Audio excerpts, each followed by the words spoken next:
Here we go.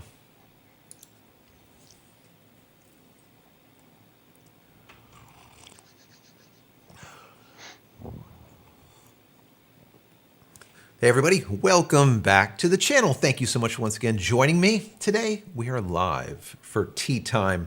We have something really interesting to discuss. R7, R10 maybe? This was a really big deal. And instead of just me jibber-jabbing here, I'm bringing in someone that you know and love. Our friend Stuart. How are you doing, my friend? How is everything going? I'm good, thanks. How are you? Good, not bad, not bad. So I figured, just doing a little bit of a live would probably be kind of cool because then we could just discuss what we think Gear about talk. this. Gear talk. Gear talk, because I mean We we're haven't been able to both. talk about cameras for some time. I know, and we're cameras. No. I know, and we're both, Canon shooters, but I mean, I shoot Sony, I shoot Panasonic, I shoot a bunch of different things. But for the most part, all of my professional work that is photocentric is Canon. So seeing that the R7 and the R10 is now announced and talking about it and, discussing this for so long, it's kind of great that finally and it's also here, cameras that are in the price range of everyday photographers. Yeah, that exactly. It's not like the R3. The R3 is like It's so it'll be a nice expensive. camera, but a lot of people won't have that because of the price. No, absolutely. It's kind of, it's the same thing that holds true with the Nikon, the Z9 or Z9, wherever you are in the country. It is an expensive camera, even though it's unbelievable. I mean, it's really great.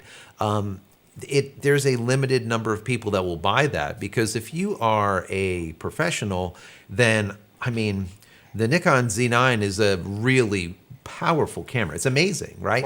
But if you're not making money with that camera, unless you are highly affluent, that you can spend thousands and thousands and thousands and a few more thousands on the camera body itself, and then, exponentially more thousands on lenses, well, you're not going to be buying that camera. So I don't know. I'm really excited about what's going to be going on here with this, the R7 and the R10. And we talked about this previously, and I want to let a couple of people get into the live before we get too deep into it.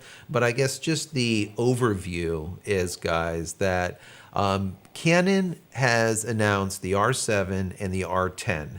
And this has been, I've been talking about this for about 3.5 years, ever since ever since the very first R came out, when finally they decided to, pick up the ball with the whole wire, the whole mirrorless thing. So for me, it's like, it's been 3 years, 3.5 years. Other people, they don't even realize that it's been so long.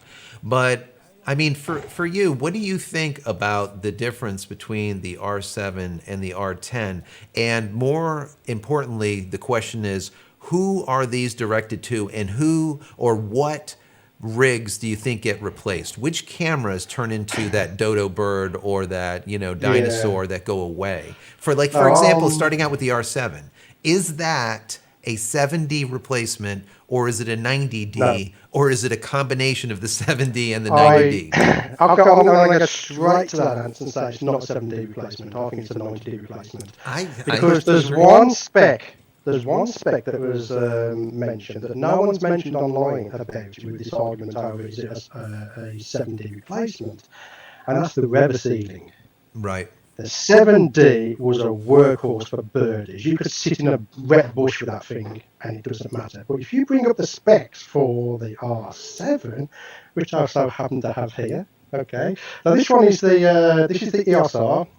Water dust resistant, yes. Straight off, yes. Okay, so as long as you've got a rever sealed lens, you can take that thing out and you'll be perfectly okay. Right. You look at the 7D Mark II, it's got, yes, equal to EOS N1, which is an old film camera that thing goes through some crap. Yeah. I mean? If we come over to the R7, it says yes with a little 22 next to it. So if you click on there, that takes you all the way down to the bottom of the page here. And I'm going to read this out word for word, and you can take in what you will from there, and I'll have my opinion of this. Right. There's although the camera is designed to be dust proof, that's dust proof, not resistant, and moisture proof, that's not resistant either. It cannot guarantee complete exclusion of dirt, dust, water, salt, etc. from entry. To ensure the camera's dust-proof and moisture-proof performance, tightly close opening, closing parts such as terminal covers, battery compartments, lids, card slot covers, also attach shoe cover multi-accessory shoe when using conventional accessory equipped with a dust-proof, Right. moisture-proof adapter, blah, blah, blah. To me, that's telling me that that's not on the level of a 7D. Yeah. If I had that camera, I would not want to be sitting in a soaky bush waiting for a stag to come out in an early morning. Right. Right. And it Right. also said on their promotional video that it's Weather Sealing is the equivalent of a 90D. Exactly. Now, that's not bad. That's not to say No, it's a bad thing, absolutely not. but I wouldn't consider it a 7D replacement. Yeah, because of that one sole thing. Because the 7D, it was an absolute monster. That's it was why a beast. people are screaming out for a mirrorless version of the 7D. And I feel, I it feel was that favoured amongst naturists, Absolutely. birders and all that. It was something that you could rely on. It had the crop factor for that extra reach. So if you got your 500mm lens, you're getting an extra reach out of that. Plus, you put the teleconverter on as well and get even more. Yeah. So if you, if you take a 500, so I was a bit disappointed. I was a bit disappointed when they said it was the equivalent of a 90D water.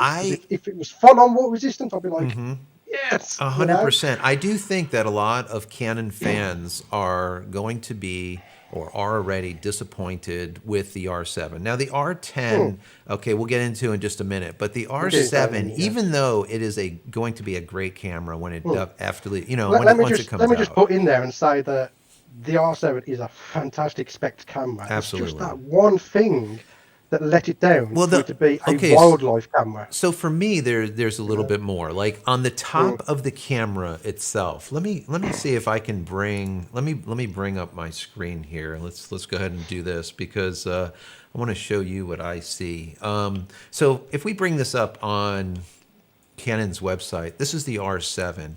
If we move over, let me go ahead and switch these. Here we go. This is a top-down look. So now, if we look at this camera, there's something missing here. And what's missing is the little screen that gives you all of the pertinent information that you do not have to look on the back of the camera for. Now, there would be people that would say, well, you don't need that screen anymore because you have an EVF, so you could just look through the electronic viewfinder and be able to see all those specs. But there's something to be said to be able to just look down on the camera and have everything in front of you. There's also the whole dial situation that, while it's okay, always when we're moving into mirrorless from DSLR, there's going to be a learning curve. There's going to be changes. Nothing is going to be the same, which is fine. But I feel like when I look at this camera, especially top down, it feels very much so Rebel-esque. It feels kind of, I wouldn't say cheapy, but I would still say cheapy. I don't feel like it's, like the 7, like you said, and I agree with you 100%. The 7D was a beast of a camera. Yeah. When I mean literally a beast of a camera, not a little bit. It was unbelievable. So what ends up happening to me is when I see this, it feels a little bit more weak, let's say. Now, will it be once it comes out? I don't know, but it is powerfully spec'd. The thing that it doesn't have, of course, is the stack sensor. And say we're not disappointed at this camera. This camera is fantastic. We're just comparing it to the 7D that they're kind of aiming towards replacing. Exactly. I don't think it's quite there. I think it's somewhere in between the 90D and 7D. I think so. Yeah. I think that's. Let's be honest. 80D, 90D, 70, they are fantastic cameras. Absolutely. They really are good cameras. In fact, I gave my 80D away to my friend, and sometimes I wish I didn't. I still have an 80D here. I love the thing. Fantastic camera. Yeah, no, so I do. In fact, the 80D, I used the 80D mostly for the video features for the YouTube channel. It did perfectly okay, No, absolutely. So, the R7, it looks like a fantastic camera. And if I had the option to buy one, I would be buying one for my macro photography for the extra reach that you get with the 1.6 times crop. Yeah, so that's something we can discuss right there, the 1.6 times crop. So if you guys don't know, So you throw on, for example, a 500 millimeter lens. That 500 millimeter at 1.6 ends up being about what, 800? I think it is somewhere on there, 800 Yeah, millimeters. something like that. Yeah. So you're looking at a major, let's say, extension without having to Yeah. have any kind of extender put on it. No teleconverter on there, right? So teleconverters are okay to use, but what ends up happening sometimes is you lose light and you Yeah. back off at f-stop, right? And when you're using larger lenses, usually, they start out at, f5.6. Some of them are 8. Some of them are f11 right out the door. And then if you lose a whole stop of light or 2 stops of light, now it's extremely dark. The only place that you can use that then is in the brightness of the day, but then you also have to bump up your ISO also and slow down your shutter speed. So it's like a catch 22 because a lot of people that are using these lenses, they're trying to catch stuff that's fast action. That means you need to have a really fast shutter speed. If not, once again, you have to keep on kicking up your ISO. Now, coming full circle with the whole ISO thing, that was the one thing when I was researching both these cameras, the R10, which we'll get into in a minute, and the R7, is that right around 3200 ISO, things get a little wonky. They're not as crisp. You start getting a little bit of noise. You get colory noise. It's just not to my liking. So I wouldn't even shoot it above 3200. But is that not to your liking as a portrait photographer or as a nature photographer? Because there's two different things here. We're talking two different genres, right? When in nature and in macro as well, the first thing you need to do is to get the shot. Yeah, sure. Now, if it's a rare animal, I know it's a snow lynx, snow leopard, whatever, and you've got to crank it up to 6400 ISO to get the shot, you're going to do it. It doesn't matter because you're going to get it you, one way or another. you're not got like a 21-year-old glamour model. The noise doesn't matter. And I've noticed it in a lot of macro shots as well. You just bump up the ISO. No one batters an eyelid when it comes to noise in nature shots or macro shots or anything like that. It's mostly portraiture where people point out the noise in it. Same as sports. You can have a lot of noise in a sports shot like football or ice hockey. No one moans because it's an action shot. So it all depends on the genre that you're photographing. And I think when it comes to the nature side of stuff, and particularly the macro side of it, I don't think the noise is going to be that much of an issue for people, particularly with the noise reduction software they can get these days as well for these images. No, it's true. It is true. I guess once again, as we've always said, both our channels, is that there's no camera that's absolutely perfect for everything, but there are. If there was, the company would go bust. That's exactly right. Because they wouldn't be able to sell more cameras, would they? Do you know what I mean? So it's like, was it a year or 2 years ago? We was all on about, we want the perfect vlogging camera. It's never going to happen because they're never going to be able to sell you more cameras. They've got to trickle these little features in slowly. Gotcha. Yeah, no, absolutely. You know what, guys? Let me ask you to tell me in the chat window.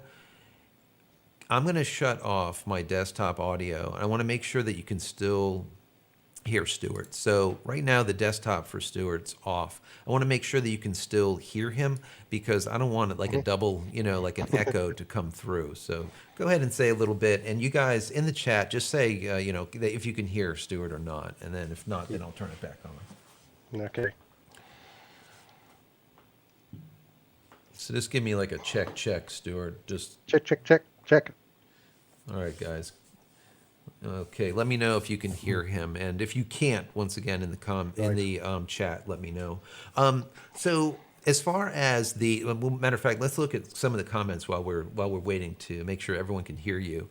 Let's see. Hot Rod in Daytona says, as a newbie who's never quite jumped into the market, the R7 is a killer setup. It's close enough to a professional as, for an amateur like me. Absolutely, the R7.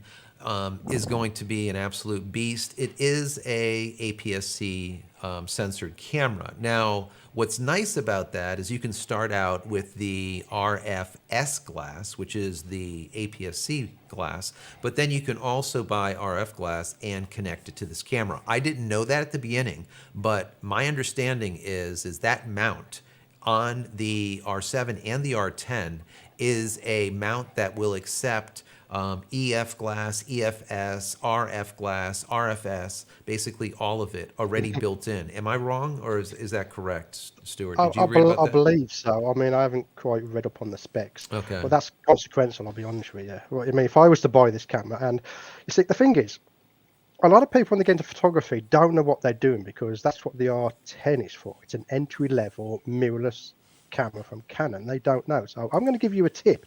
If you're looking to get into photography, I'm not talking about anyone who's already got a camera. I'm talking about raw beginners who may be watching this.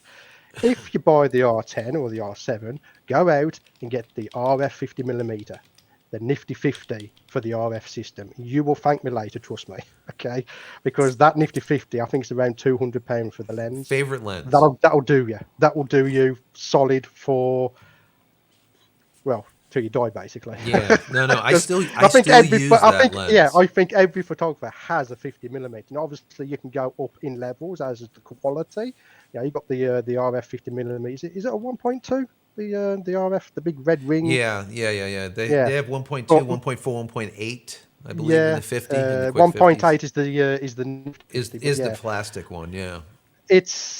they're solid. I've got the 35mm lens. That's a solid lens. Absolutely. Never had a problem with it. It's sharp. It focuses quickly. I can't tell it's not a red ringed lens. I'll be honest with you. So No, I for know. them to bring out these cameras for people to jump on board is fantastic because, um, particularly from me as a macro shooter, I moved over to mirrorless because of the mirrorless features. But the one thing that got dropped by going into the EOSR was the APS-C sensor, which will Right. give you that extra reach. From a macro shooter, having a crop means I can step back a little bit. Now you can crop the EOSR, but your images go down to an 18 megapixel or something like that. But what it means is I've got more magnification. Now it's not true magnification as scientifically accurate magnification goes. I don't care about those numbers. It's more magnification in my eyes because you get a crop factor. But on the other hand as well, if you don't need the extra magnification, you could take a step back to get the same framing as you would do on a full frame camera, but you got a higher depth of field, which means more will be in focus. Exactly. So I'm Exactly. seriously looking at the R7. If we wasn't having a living crisis in the UK, I would have pre-ordered it by now. Yeah, But so let me at the just moment, I'm say, struggling just to make the lights turn on. So I won't I be know, ordering I one hear you. yet. So let me just say that if you guys want any type of macro information, knowledge, tutorials, teaching anything, Stuart is the macro guy. So you definitely want to go and check out his channel. He's awesome. So definitely go over there. Now, like in the comments, we see that, let me see, IFO's film says, I think the R7 will be a good seller for those who want to jump into the Canon R series. I agree with you 100%. Jonas says 90D replacement. 72 Definitely. had a 5D3 or 5D4 body type and weather sealing, and they got the same weather sealing absolutely with the R5. So you are 110% right. It feels like the R5 is a 5D, and the R7 is that combination of a 90D and 7D put together. Yeah. I feel like So they're trying to just remove two hmm. cameras out of the mix in comparison to Just going one back camera. to the lens mount, I'm reading this straight off the Canon specs. Yeah, So you've yeah. got the RF native support for the RF and RFS lenses. EF and EFS lenses can be attached using the mount adapter, which you and I have. EFM lenses are not compatible. They're killing off the EFM Yeah, mount, yeah. People don't even quite know it, frankly. but I alluded to that in my last video, but I'll probably Mm, do another video about that. Sadly, I do think the M series will be going the way of the dodo bird, but yeah. I just I don't know what. So let me just review before I get into the M. So you can use RF and RFS on Yep. the R7 and the Yep. R10, but And if then you you want to drop on the mount use adapter and you exactly, can use the okay, EF. got it. Okay, So got it. many people have got, I mean, I don't know how much that 400 and 500mm EF glass is for birders. I know it's expensive. The big white lens. Yeah. Literally, they can swap their 7D over to the R7, slap that bad boy straight onto it and go out and use it. Yeah, which is great. amazing. It's a good thing that Canon's doing. Some people say Canon's shooting themselves in the foot there because people are not upgrading It's their so lenses because they're good. so Yeah. good. I mean, They are so good. it's literally that good. It is that good. The adapter for that camera, it's amazing. And if you want to go up, you can get the adapter that has a control ring on it. I just bought the cheap one. You got the one with the control ring. And then you have another RFTF adapter, or vice versa, adapter that has that slip in ND filter. So every lens Yeah. that you use now has ND, which I think is amazing. I mean, it's amazing. I do think they shot themselves in the foot. But going round robin back to the M series, I feel that the M series will be going away, but I think that Canon will end up in the long run hating that they did it. And the reason I say that is because the number one, and no one knew this, when I started talking about this, people were like, you're out of your damn mind. The number one mirrorless camera sold on the planet was Canon's M series, the M50, the M50 Mark II, so on and so forth. It's called a KISS if you're overseas, or a KISS Mark II, whatever. But those cameras are the number one mirror cameras, period. So Canon has made so much money with those cameras that I just find that it'd be a travesty to end up just destroying that entire line, because there's so many people that want something really tiny and compact. And the thing that I see with the R7 and the R10, they are smaller than like a 7D or a 90D. They are definitely tiny cameras. And that's a good thing and it's a bad thing. So I don't know how it's all going to play out, but I would really hate to see the M series go away, just because I think that it makes a ton of money and it makes a lot of sense for people that want to be able to travel with something that's very lightweight and the lenses are extremely cheap and it's like $600 to get into the game. But, Yeah. Conversely, they're going to say, well, get an R10 and you'll be okay, because an This is R10 is, what the R10 will replace, I think. Is is that the the Rebel? triple digit Rebel camera. It's the one I started with. Actually, I started with this one. That's the one I started with, 400D. I'm gonna go grab one of my cameras. I'm gonna flip you over so Yeah. you can show. Hold on. Go ahead. So I started with that one. That's the 400D. Then I upgraded to the 650D. Then I upgraded to an 80D. But you got to understand, the only reason I upgraded from a 650D to an 80D was because of the YouTube channel, not because of photography. And basically, the R10 is, I think, is going to be one of the entry-level cameras if you want to start in photography. Because I think, I know so many photographers where they start off with one of these, or the 2000 or the 4000D. Right.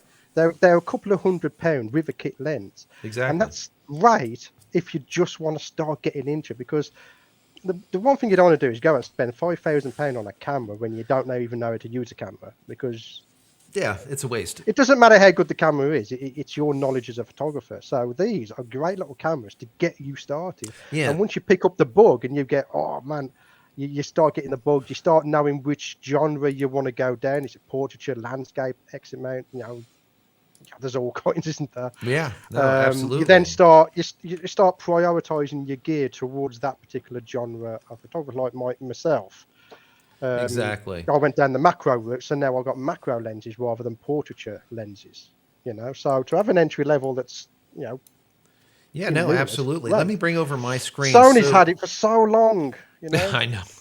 It's true. It's kind of frustrating, but Sony's been doing it right, So we'll see what ends up happening with Canon with this new venture, let's say, with APS-C, but not on the M series side of things. So like right now on the screen, I brought up the EOS R10. Now this is right over on Canon's website, so you can see kind of what this looks like.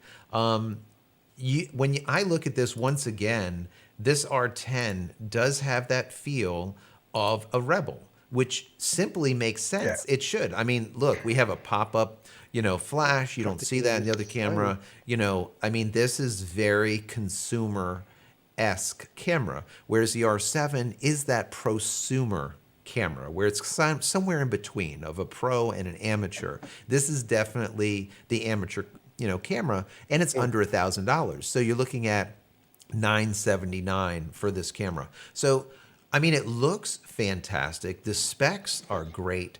And what I really liked about it is that when I watched some people actually shoot this camera, I found that the actual hit rate was really quite good considering how cheap this camera is, because it did inherit the same AF system that we see in the R3. Now, of course, the R3 now has a stack sensor. It's, BSI sensor. This is not a stack sensor, so it's going to be slower. It's not, you're going to have a little bit reduced hit rate, obviously. But how quick or how good this is for the money, I was really amazed. But now, if you look at this picture here, let me see if I can make it larger. Let me blow this up a little bit. If we look at this picture, this girl is holding this. Can I zoom in here? Oh, there we go. All right. So now, look at the size of this camera, in consideration to this woman shooting it. It is tiny, guys. It is absolutely tiny. Now, you can see her pinky is actually falling off the bottom of the camera. Now, imagine me with these big mitts. What am I going to get out of it? Like maybe 2 fingers? If I get 3 fingers, it's a lot. And that is one of the things, guys. Matter of fact, I just brought over this camera. Let me go ahead and show you guys this. This is the one that I just picked up. Yeah, here we go. I'm back on here. So this is the EOS R. Now, our guest over there, Stuart, he has a few of these. He loves these. But I love this camera. It's awesome. But now look at this. If I hold it like this, 3 fingers in here, and I'm ready to shoot, look at this pinky down here. You see that, guys? It is it's still an extremely small body. I don't get that problem. You don't have that problem? Yeah. No, I don't look. See, I don't get that problem. Yeah, because you have a grip. Let's see that. Put that grip up on the screen again. Yeah, there you go. So that is exactly what I'll be purchasing for this camera, because now you actually can shoot it in either horizontal or vertical mode. It doesn't make a difference, or portrait or landscape. You'll be surprised how much I use that for macro. I believe it really would be, Yeah.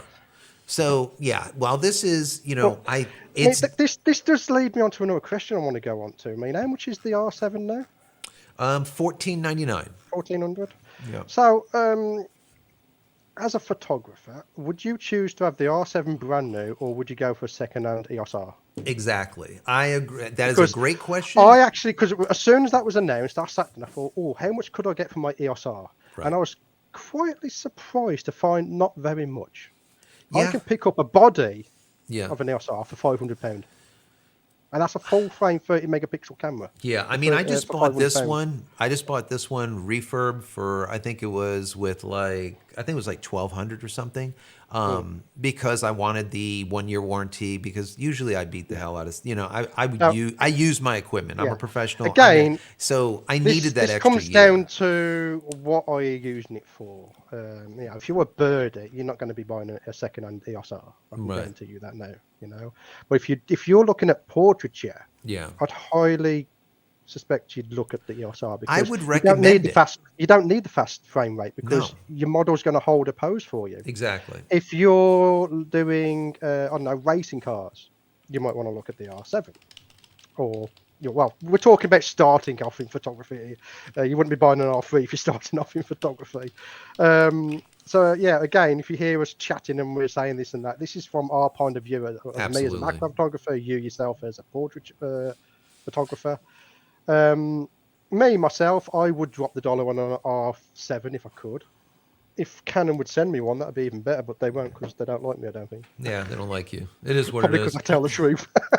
You're not, in today's society, it is not wise to ever say what's on your mind, what are your feelings, or to tell the truth. Those are like the 3 things you should never do, and especially on social media. Don't ever tell the truth. Don't ever tell you say what's on your mind. And if it's contrarian to their point of view, definitely do not say it. Period. Now, I won't kiss ass, basically. So I won't go out there and go, this is great, this is this. It's not like, I'd hate to soil his name. No, I'm not going to soil his name. But like some ambassador out there, you probably know some of them, where they're going on about, this is so great, but they won't mention the obvious issues with cameras or what annoys them. I like to give a balanced review. So, I mean, the one company, I mean, if you look at Laowa, which is got my favourite lens on at the moment, Laowa 100mm, has nothing to do with my names on there, okay? Right. But Laowa take feedback very seriously. So, I mean, I'm always criticising them. Let me get it again. I'm always criticising them about the front element on here. Yeah, it's completely open. Right. You can get your finger right inside there. That is not dust or rever sealed at all. Not okay? at all. And they've taken all that on board, and now their new lenses that keep coming out have got a solid front end on there, so you don't get your bloody ring stuck on the front of them. That makes I've sense. got one stuck on there. Look, it's stuck. It ain't coming Jeez. off. Yeah, and if it I've gone through that many UV filters. It's unbelievable. So you know what? I can't show the one that I got on my desk here. It's under NDA. Yeah, it's NDA right now. The front end is a lot better on this lens. I know.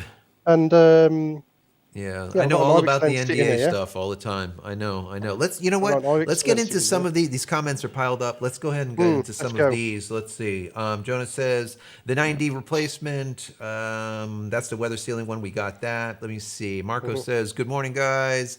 By the way, having to hear, that's the whole echo thing. We took care of that. Nature Album says, I have a 7D Mark II, do wildlife. I've just pre-ordered the R7 because I see most. Now that's really interesting. But so I see mostly as you'll have to let us know how you get on with it. That'd absolutely, be an interesting discussion. Let us know on that. If you got a mobile phone, you can jump on live with us. That's true. Yeah. Anyone. Yeah. So that's the other thing. If you want to come on live with us, I set up a green room. So let me go ahead and copy this link. I'm going to throw it down below here. If you go there, hang out. I can put you in. I have room for one extra person. I was going to do like the Brady Bunch thing, but we only have one extra person. So if you want to come on, talk with us, by all means, go there, hang out in the green room, and then I'll grab you and stick you in here. Let's see. Nature's Album says I wanted a stack sensor and a better EVF. Yes, absolutely. The only thing is with the R7, we're not getting the stack sensor. For that. No. Yeah, not getting it. That, no. So that's one of the things that a lot of people were hoping for is a stack sensor, especially for high speed. Let's say if you want to actually use the R7 at 30 frames per second instead of 15 frames per second, the problem is being that it's not a stack sensor, you're going to get a lot of this distortion, right? So at that point, you're going to have to use that camera at 15 frames per second, which is what you're going to get out of a mechanical shutter. Which still isn't bad. Which isn't bad. That's fast as hell. Bad. I mean, listen, when let me 1D from a macro photographer side, let me just describe what 15 frames a second does for you. Yeah, do it. You can let me flip you over, and then you can go and jam it. Let's hear it. While he's getting that. While he's getting that, let me just say that, being that it is not a stack sensor, what will end up happening is you get a lot of that bending and whatnot. So if you took a picture of, let's say, someone golfing, if you look at the golf club, you'll see it actually bending, right? So you really can't use the electronic shutter how you would want to unless the subject is not moving anyways. And if the subject's not moving anyways, then why would you want to shoot 30 frames per second? So it's kind of like a catch-22. So the camera, just for the most part, is good up to 15 frames per second. So let me go ahead and motor through. Now, this is strictly from a macro photographer's point of view, right? We've got several techniques we can use for capturing images in macro, and one of them, one of the issues we have is a lack of depth of field. So what we do is we focus stack. Now, one method you can do is you can take a picture, move in, take a picture, move in, take a picture. Now, if your subject is static or a willing subject, you're perfectly okay with that. If not, you're screwed. So what you got to do is you got to go into high burst mode, okay, and you go move it in. Now, another method you got is you can slap it on a tripod. And you better have a good focusing system to do that. Yeah, exactly. And you can go into your high burst mode, and instead of moving the camera, you can move the focusing. Okay. Right. And what that 15 frames a second will do, and I haven't really tested the electronic one, but I'm assuming the 30 frames would be pretty good for it as well, is it does two things. One, you get in more frames per second, and the more frames you get, the more chance you've got of a successful stack working. Right. And two, it reduces the amount of time to get the stack. So I'm on around, I don't know, let's just say 5 frames a second for mathematic calculation purposes. And let's say I need 20 frames to get a successful stack. That's 4 seconds where that inset cannot move. Whereas with the R7, you're talking 1.5 seconds. You're going to get a much more successful rate or hit rate if you're stacking with a faster shutter speed. Makes sense. Faster frames per second, I should say. Right, exactly. And That makes sense. that's what caught my eye, because I was like, at the moment, I don't do that much focus stacking because they always move, but anything that can reduce the time it takes to get it is it's good in my books, Yeah, no, absolutely. Let me see here. What else do we have? Rich M says, I have asked others online who have tested the R7 if the RFS is the same mount as the RF, which the EFS will not fit EF. So, yes. I'm guessing no. Is it? Well, no. Well, so the way they do Right, it is is he asking if the RFS lenses will fit on the yes. the R5? I believe so. Yeah. That's not bad then, is it? No, I think I that. wonder if they've updated their specs. Yeah, I think that is the case. So yeah, so like we've said earlier, yes, the new mounts will accept the RF as well as RFS glass. But if you want to use EF and EFS glass, you can, but you have to use that mount adapter. So I hope that helps, Rich. Now, I think what he's asking is the new RFS lenses, will they fit onto the R5 or the EOS R? Could that be? Could you take it with you? If you was to buy the kit lens and then you upgrade to an EOS R, can you take that kit lens with you? Typically, in the past, you couldn't do that. You couldn't fit an EFS lens onto a 5D Mark IV, for instance. Right. So I mean, that's yeah. I don't know. I don't know. We'll end up seeing what ends up happening with that. Let me see. Eugene says great specs for its class, but build quality of a Rebel, and I do agree with that. And that's I think that's the point everyone's going on there. I think a lot of people are going to be saying that, and the reason being is rightfully so. I do not see it as a 7D. Another thing, a pet peeve this is, okay, you can disagree with me or you can agree with me, but why is it that the lower end camera has a higher number than the higher end camera? It's broken. I don't know. It's always, they do stupid crap. Because and we're talking from someone who doesn't know what they're on about. So they walk into the shop, they see an R7 and an R10. Normally, the higher number would be a better spec than the lower number. Do you know what I mean? Right. And I'm like, so you go R10, and you're talking from a complete beginner's point of view. An R10 would seem like it would be better than an R7 because it's higher in number. Right. Well, you know what? Before we get into any more questions, what I'm going to do is let me see if we can get someone else in here with us. Bear with me one second. Oh, you know what? Let me ask you in the meantime. With the R10 being pretty much a Rebel, someone was talking about is this going to be in like direct competition with like a camera phone? And I think that's a very interesting question at $970 dollars. People ask these questions, and I get it, because if you're an amateur, crap. I mean, you can take some pretty damn good pictures with an iPhone 13 or 15 or 20 at this point. Definitely. So I don't know. I would go like this. Any amateur that turns up to a photo shoot with an iPhone is getting laughed at. It's as simple as that. Because particularly with clients that don't understand the skills with the photographer, they're going to see you and they're going to laugh at you. This is why you upgrade from a phone to an R10, an R7. You start making your money. You start getting good at it. You upgrade to an R5, an R3. And here's the thing, right? You can get an amateur, like myself, right? Could have an R3 with an 85mm lens on it, turn up to a big-end, high-end photo shoot, and no one will question whether I know what I'm doing because of the camera. Right. Now, if you yourself, who is a portrait photographer, were to turn up at a high-end photo shoot with an iPhone, what would happen? Exactly. Pretty much. It's just impossible. Well, look at this. We have someone else online here. Introduce yourself. Say hello. Are you able to hear us? I got you. Let me see. It seems like is it coming through YouTube? I can't see him in Ninja. I can only see him on YouTube. Hi, gentlemen. Oh, there you I'm go. Yamin here, calling you. Yep. Yeah. What was your name?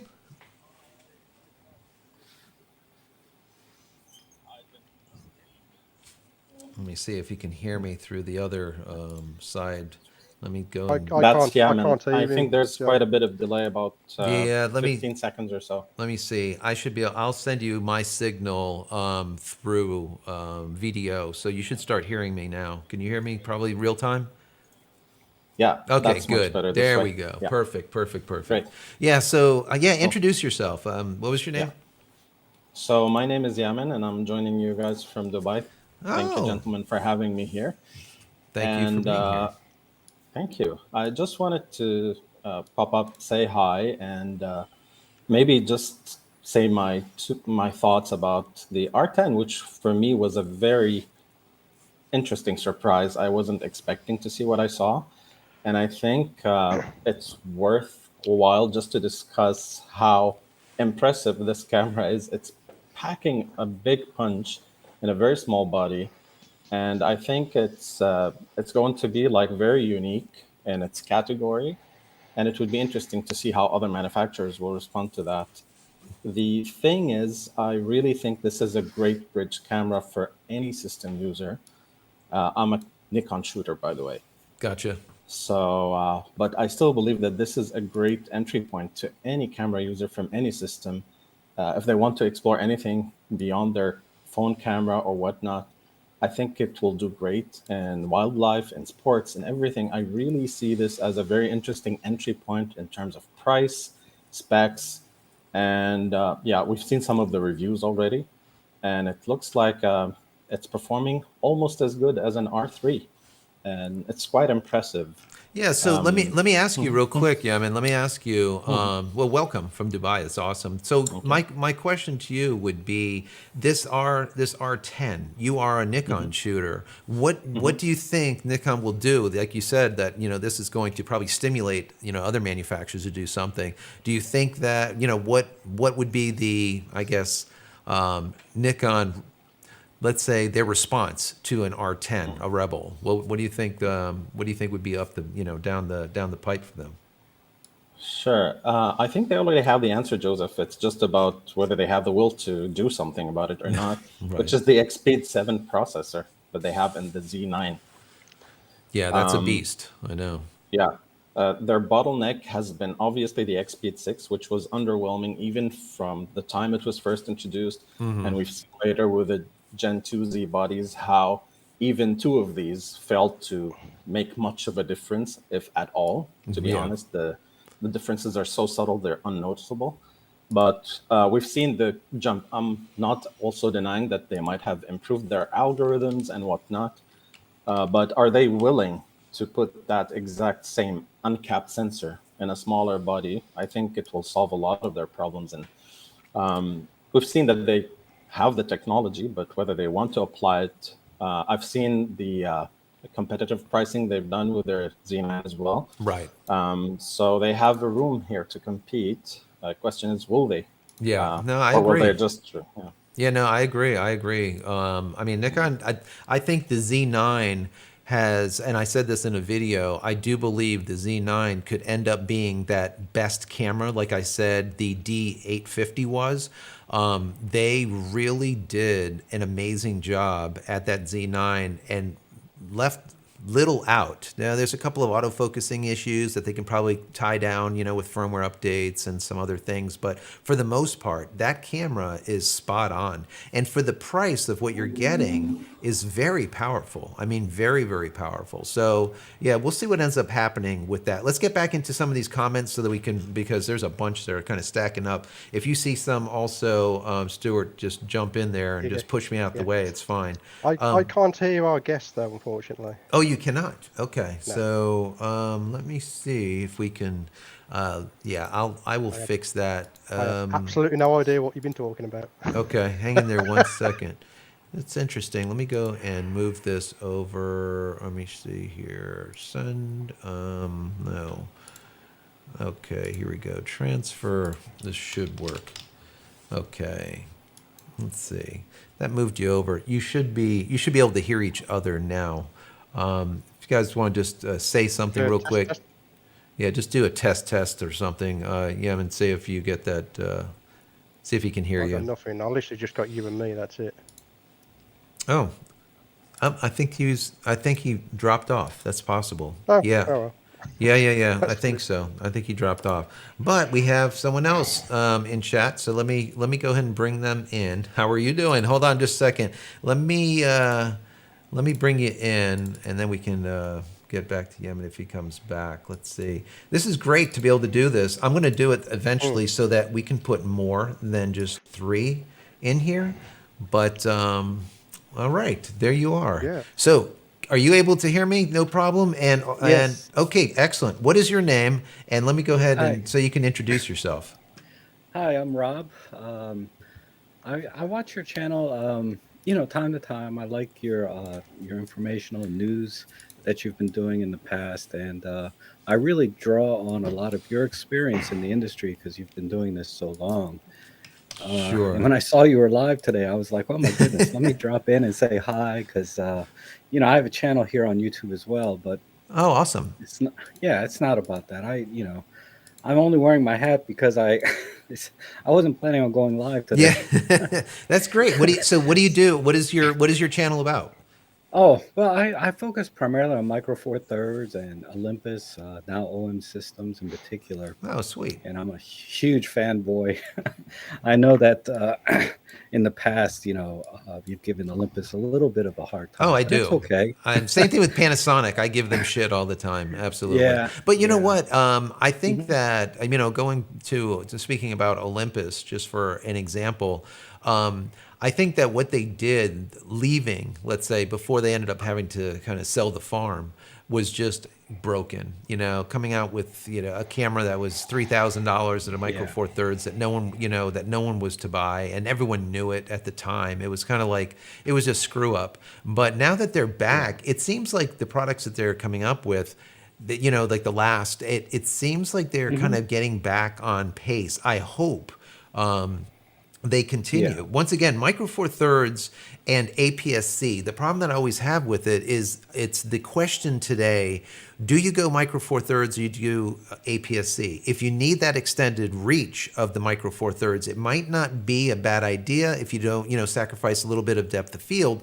But then now that we're seeing APS-C at under that $1,000 mark, where are people going to put their money? And I think that finally we're getting to a point where the camera industry was very narrow for quite some time, right? It was very like Sony, Sony, Sony. If you want mirrorless, it was Sony, Sony this, Sony that. Hmm. And now that it's very broad, I think people are now having to really decide which way to go and make really hard decisions. And I think the problem with it is, and I hope that you talk about on your channel too, is how to make the decisions, how to decide what camera you need for your specific job. And as I always say, cameras are just cameras. They're like toilet paper, right? The lenses are what are most important. But knowing which camera to buy today, I think is really important. Now, the question that I would have to you is, would you shoot APS-C if you could in comparison to Micro Four Thirds now that there's a major price, let's say, a similarity? Hmm.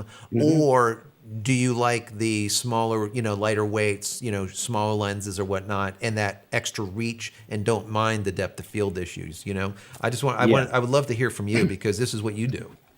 Yeah, because it was right around 2015 that I switched from a Nikon D750 No, wow. to an EM10 Mark II, a little tiny Micro Four Thirds camera Right, for my professional work, right, believe it or not. Because I originally, when I bought the camera, I didn't know anything about Micro Four Thirds or anything. I just wanted something small and compact for hiking, just right, casual stuff. Because I was tired of lugging around my D750 with the 150 to 600, right. the size of those things. I said, I don't really need this.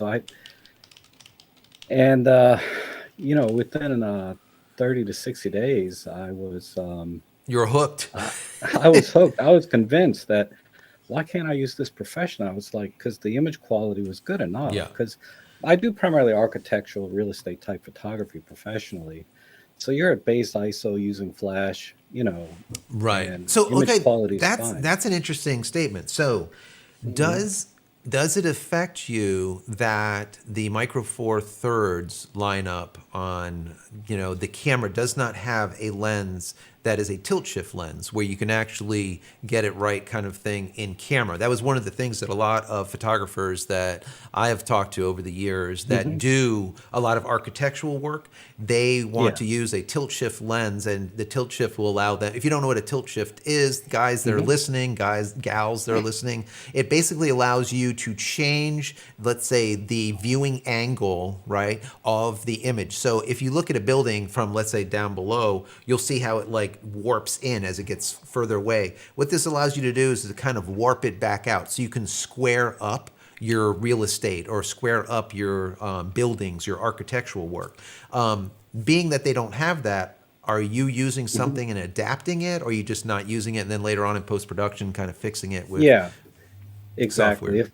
If and this is a what is the final delivery going to be kind of Right. situation, right? Because most of my clients, all of them, in fact, just post on the web on whatever real estate system they have, and we're talking about 1 or 2 megapixel images Yeah, as the that's true. final. So I just, if I need to do a tilt shift sort of thing, I do it in post processing. I just shoot a Right. little bit higher, lower, wider, and then Right, and crop then in you in can post. crop in later. Matter of fact, Yeah, let me bring Stuart up real quick. Mm. You have that lens there. Let me You see. mean? You were Yeah. Throw it Yeah, up on this the is a screen. this is a 15 millimeter f4 macro yeah, with and tilt shift those on it. lenses are really expensive So if that's you want exactly to what you're talking about. These tilt shift get lenses to one. And adjust I've never had a the need because, basically like I adjust the said, it is. lens on the I just mount, shoot and you wider and crop get in and like adjust weird the angle effects. in But post. for architecture, it basically straightens all the lines up. They're brilliant. I haven't Right. used this one too many times because it's a very difficult lens I to don't use. hear. Yeah, Let I'd me love to do a video see. about it. I'm going to try moving you. Oh, it didn't move. Hang in there 1 second. Why didn't it move you Yeah, over? I still can't hear our guests, so I'm just Rob, assuming if you hear that's me, what just you're go talking ahead about. and ring right back in. I'm going to try moving you over. For some reason, it cut you out. Sorry about that, Rob. Yeah, just ring right back in. I'll bring you back over. Something is kind of strange with the when I transfer people over from the green room into the main room. So Right? yeah, just Oh, come okay. back in. But let's get back into some of these questions while Rob gets back Yes. online with us here. Let's Take a look. see. Where did we leave off? We left off with let's see. Yeah, there you go. Rod, the the hot rod in Daytona said maybe the real comparison is with a high, like with the higher models of the cameras, and yeah, that's what we were just Oh, alluding to a minute ago. Also, let's see. Richard says. Okay, we got to that one. Let's see. Here we go. Eugene says, I love the M5 and still use it despite my Z9 purchase. Very, yeah. very interesting. Very interesting, Eugene. It says the size is unbeatable for the quality versus compactness. So there you go. So you have someone that Mm, has a Nikon camera with Eugene here that is still shooting the M5, Canon's M5, just because of the compactness of it. And once again, it just depends on your collateral material that you're putting together. What are you going to put out there? Do you need, a Z9 type of image, or is an M5 image good enough? So that's always a question. Richard also says in response to Hot Rod, when you get to put a Rebel Kiss in full auto and it pops the flash and the image looks like garbage, and that does, sometimes this is what you end up getting, or it is not as fast enough as the shutter speed and the hold on. picture blurry. So, Hands up, who's been there and done that? Because I've done that. You get it out the box, you haven't got a clue what you're doing. Oh, I'll stick it in auto. Why does this look like crap? yep, and it truly does. It does. I'm actually going to do an outdoor video soon where I'm going to set my EOS R to full auto to see how it can handle macro in full auto. I'm not hopeful on the results, but it might make for an entertaining video, that's for sure. Yeah, no, it's true. And yeah, I tell people this all the time, that it's not the camera. It's really the person. Now, hang in there 1 second. Let me go and ask you real quick, as far as with that whole idea of him shooting an M5 in comparison to a Z9. Is that something that you would do also? Like shoot a lower end Oh, yeah, camera 'cause- instead of your full on R5 or, whatever? Yeah, because sometimes I don't want to take the massive macro rig with me. Or I might get caught out in a situation where I haven't got it, which means I'll just whip out my iPhone and take pictures and stuff like that. Sometimes it's like the one I allude to when he's traveling. He doesn't want to travel with a big, massive camera. Right. And that's exactly the way it is sometimes. Sometimes you want a small camera because you're not fussed on the depth of field. Right. Or you're not fussed about the ISO performance because you're just there because you want to capture the moments that you see, like the memories that are there, and you don't need a massive camera for that. Right. That's why a lot of people use iPhones, because the iPhone, if you're just taking photos for memories, is perfectly adequate. Exactly. No, that's 100% the case. We have Rob back. Thank you so much. It was that was a Yeah. I figured I can out. hear him now. Yeah, I can understand what you're talking about now. exactly. Now you can hear him. Excellent. So he was in. Yeah, we basically have a green room and a hot room. Let's say live, and I transferred from the green to the live, and for some reason it hiccuped and just kind of dumped him.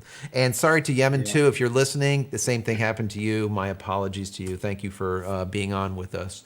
So let's get into a couple of other questions, and then we'll get back over to Rob, because I have another question for him. It said, Yemen says, I think the R10 is a crazy deal for the money. And yes, that's what he was saying too online with us. What is the next? Let's see, Door of Perception, I guess it is, NM, I don't know. It says, what's next for Canon's low-level full-frame cameras? And I don't know, that's a really good question. Do they continue down the... DSLR Mark II. You think so? Yeah, I there's mean, gonna be a yeah. Mark II come out eventually. And it would just, yeah, or just like R10, yeah, the R10 Mark II, and they're going to Mark II everything, Mark III everything. What I Mark IV. think we'll see, well, not next necessarily, but in the future, is an R2000 or R1000. That 200, 300 pound entry level APS-C camera that doesn't have loads of frames, it's not rever sealed, has crap ISO performance, but if you're just going to go and snap your kids at a birthday party, Right. brilliant camera. No, and that's absolutely. there's a lot of photographers I know have got the 1000, the 2000, and the 4000 cameras. Right. I don't know if they're named that in America. I don't know what they're called in America. Yeah, I mean, I forgot what they're But called. they're the something ones else. below the triple digit, which is the KISS. The ones below there. Right. They're literally 200, 300 pound brand Right. new. I think that, it's funny you said the KISS. The KISS Mark II, or over here in the States, it's called the M50 Mark II, has been like a delight for a lot of YouTubers that want to be able to record 4K. I mean, the big problem was it is neutered at 4K with autofocus, but if you're doing like what I'm doing right now, like a talking head type of thing, we just dial in the focus. We dial in the focus, and that's it. You don't have to worry about it. The R10 has a massive cripple on 4K. Does it? Wait, is it 60% I think, something like that. Yeah, that's a crop, but what the M50 did was they turned off dual pixel AF so that it was only so instead of I'd rather take the crop than the I'll take the crop. I'll take this camera and I'll stick it on the back I would side take of the crop every day. I'll shoot from 15 feet away. Absolutely, yeah. But they actually, turned off dual pixel AF, and then you were using contrast detect instead of contrast detect and phase detect. And at that point, you're pretty much crap detect. It doesn't even know what the hell it's doing at that point. So yeah. Anyways, Rob, you're back. Can we hear you? Let me see. Yes. You're back. Okay, good. Yeah, can you hear me okay? Yep. I can hear you, so you're All right, probably great. coming through good for everyone here. Let me just get into a couple more of these questions. So we can get into some conversation now. Yeah, no, absolutely. Now you can actually hear. Now he's in the same room. Let's see. Anyone in the green room waiting? No. All right, so we can just move on. Let's just go through a couple more questions, and then we're just going to get into a little conversation. Let's see. What is next? Okay, especially need the stacked for wings. Yes, absolutely. Nature Album says stacked is really important for wings, and yes. What will happen is if you don't have that stacked sensor and you're shooting electronic shutter, you end up with trash. what happens is you get that warping effect. So now all of the feathers, instead of being straight, they're all bent and distorted. It's the same thing as if you see, for example, a plane and you look at the prop spinning, instead of it just looking like a blur, like the prop spinning how it should, you end up getting bent. It looks like taffy is spinning instead of a prop. And that's the same thing that you'll get with high-speed bird movement. Like, could you imagine, filming a hummingbird, with a non-stop, it'd just be like it looked like jello, like for wings. So horrible. Yeah. Let's see, Door says it will fit the R5, but it will be cropped. So yeah, so it seems like with a lot of the... Well, if we're talking upgrading from the 7D, the 7D, what type of sensor did that have? As far as what, crop or AF? No, as in capturing fast movement. Was it well capable? No, of it'll be okay. It will be okay if you're taking photos with a 7D at 15 frames per second. You'll be fine because it's a mechanical shutter. But as soon as you want to go to 30 frames per second and just motor through it, that's when it's going to be a whole distorted mess. So that's why I said... So basically, you want to stick to the mechanical then, basically. You want to, yeah, if you buy a 7D, or excuse me, an R7, which would be the 7D, I guess what they call it, or 7D plus 90D equals a R7. But if you use that camera, mechanical, yeah, it's a mechanical shutter only, in my personal opinion, because most people are going to want to shoot 30 frames per second, like I said before, because they're trying to capture something that's fast moving. And the whole thing is you can't. It's a catch-22. You shoot at 30 frames per second, now it's all bendy and warpy and taffy-like. So also he said, I think the Z9 will tackle down like trickle down like it did with the D50 and the D500 and the D850. And I agree with that. So let me just say, I said this way back when the D750 came out. I said, if they put out a D50 that was similar to a 750 with all the recalls that Nikon did, they will be out of business. And what ended up happening was all those recalls just stopped and they just halted because they knew the 850 had to be the absolute shit. And it was. So I would say the D850 is probably the best DSLR camera ever made after that, because now they had to get their shit together. So I feel like the Z9 is going to be that D850. I really do. I think it's going to be a very powerful camera. And then later on, we look back, we're going to be like, that's probably better than the A1. That's probably better than the R3 or whatnot. I mean, the jury's still out, but no matter how you look at it, they didn't go down this whole recall problem, and it's a strong camera. Does it need some firmware updates here and there? Yes, but that's fine. The guts of it, I think, is an amazing camera. For the money, especially. They didn't go crazy. Because I know the R1, because we are Canon shooters, right? I'm waiting for the R1 so I can replace my 1Ds, right? But the R1, I guarantee you, as I'm sitting here, it's going to be every bit of 7K. And it's gonna. I don't think your wallet's gonna like it much. God, I don't even know. I don't know. It's going to be a difficult one. It's going to be a difficult one. Let's see. Aldubar says R7 versus the XT4.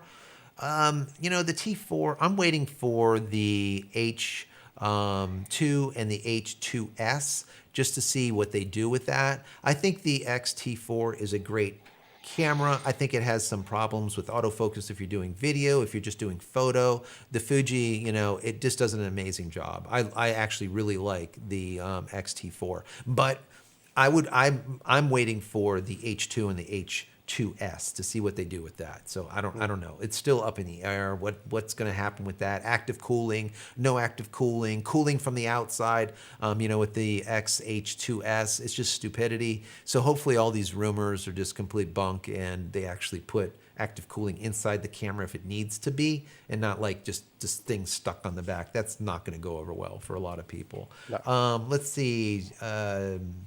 Next question was what really led photography cameras to go M4T, yeah, and the APS-C, which is the medium format, and, or micro four thirds and APS-C rather than S35 like we do, like as you see with Cinecams.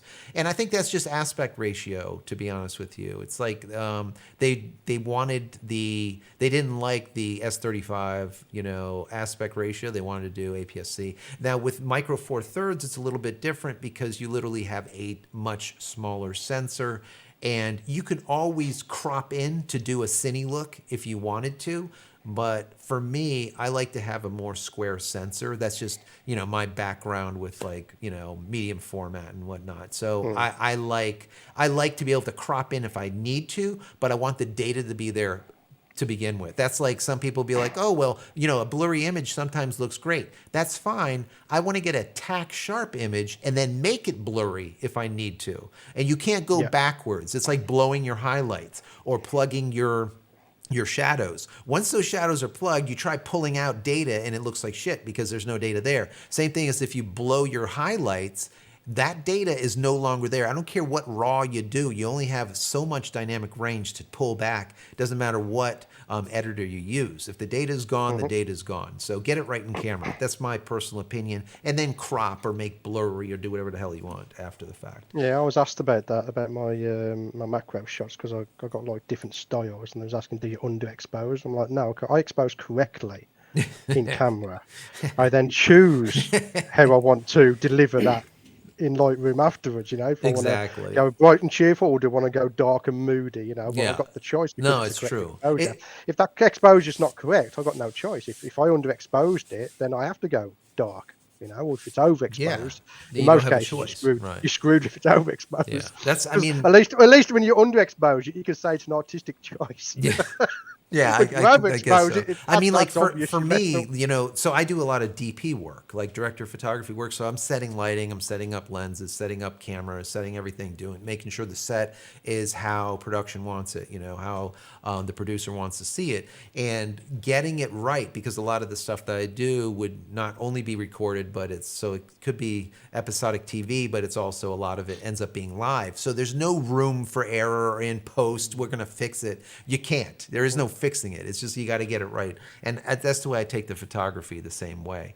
Let me see. I like the changes to the 700D for the R10 or an R7. I don't know. That was let's see. Paulo Diaz said, or an EOS R, and that's a good question, Paulo, because some people are going to really look at it very hard and say, I want to go from like a 700D or a 70D or an 80D or 90D or whatever, and I want to go into this type of mirrorless. Do I spend the money on APS-C, or do I spend the money on like an EOS R, like this one right here that I have? For me, shooting full frame, it makes it so difficult for me to go to a smaller sensor. It's very difficult. It's hard. I mean, it's very, very hard, because when I can shoot 3200 with this and it's crystal clear, I can go up to 1200 or 12,800 and it's crystal clear. With this R7 and the R10, you go to 12,800 and you basically have a turd. And that's basically it. So looks like it's snowing. Yeah, it looks like it's colorful snow. Did he say what he's actually shooting? What it's a 700D. I think it's 700D. No, I mean is he doing portraiture? Is he doing landscape? Yeah, I'm not sure. So we can't really talk about it unless we know what he's shooting. Yeah, because, yeah. If he's doing portraiture, EOS R all the way. Yeah. If he's doing birds, then you might want to look at the R7. Yeah. Matter of fact, Paulo Diaz he also said the M1. Or the OEM or the OM-1, it's a good camera. So yeah, it just depends on, just like what Stuart said, it depends on what you're trying to do with it. So, but I don't know. It's a hard call. Let me correct you from this. I mean, if you was to put a micro four thirds camera in a portrait photographer's hands, he'll look at you and think, what the hell are you doing? Now, you put that same camera in a macro photographer's hands, he's going to laugh his ass. He's going to love that thing. Yeah. Do you know what I mean? It all depends on what you're shooting. What you're doing. What are your needs? What are you wanting to get out of the photo? But here, that's a great question for Rob. So The general, thought is if you're doing portraiture, you want to go, with full frame, you don't want to go with APS-C, you don't want to go with micro four thirds. Now, I have talked to a lot. I can't get into who, but a lot of the upper echelons in the United States for Panasonic. And I used to tell them that they need to fix their crap because there's an issue with autofocus and all this stuff. But they swore that micro four thirds was good enough, and which was fine. It is good enough in certain situations, but I think it has to do with the photographer knowing how to cheat the system. So if you are shooting micro four thirds, you might, number one, get a better piece of faster glass, number one, because you're doubling your F whatever, you're going from F2 to F 4.5 or plus. But if you can just cheat it by now getting a longer lens and backing off the subject by 10, 15 feet and shooting that portrait, now you have a beautiful milky, depth of field, beautiful milky background. I mean, is that something that you would do and, be able to, in other words, cheat the sensor so you don't have to go full frame? Yeah. Yeah. Typically, I don't do a lot of portraits, but the few that I've done, I did a couple family portraits, an event, and I would use like the 75 f1.8 for micro four thirds. So that's a 150 2.8, give or take, right? Or Right. let's say it's a 150 f4. Right. It's plenty, right? Yes, that's not bad. It's more than enough, and yeah, you have to back up a little bit. And if I need to do 45 or a 90 millimeter equivalent at f4, that's still pretty good for depth of field. Absolutely. And but again, the majority of this really depends on what is the final delivery product, right? What media is it going to go on to? And 99% of my product is going onto the web. Right. So I'm delivering 2 megapixel images. Right. And so micro four thirds certainly is fine for that. And that's the other reason I use micro four thirds in real estate photography, because I do have that really deep depth of field at low apertures. So I can keep my shutter speed up and minimize, motion blur when I'm doing photos, and also in video. I can have a very, very wide depth of field in my video and keep my ISOs down low, 2 stops lower than I would with full frame. Right. That makes sense. So, I mean, I guess, what people, if people would just understand that the size of the sensor, is important, but it's not everything. I think that would be great, because there's always this argument between, which camera that you're using. And like you were saying, you're going to use the camera for the job. Now, what you were saying that I think is fascinating is your deliverable is like a meg or two for online. Whereas what I have been seeing lately, doing more of like high-end product stuff, they want bigger and bigger and bigger. And the reason being is that what they tell me, the clients tell me, is the majority of the people are shopping online now. And I was, a matter of fact, I had this conversation with my wife. We did a like a live type of thing together just the other day, and she discussed tweed, I think it was, or fabrics, like let's say a Chanel fabric, or some type of fabric.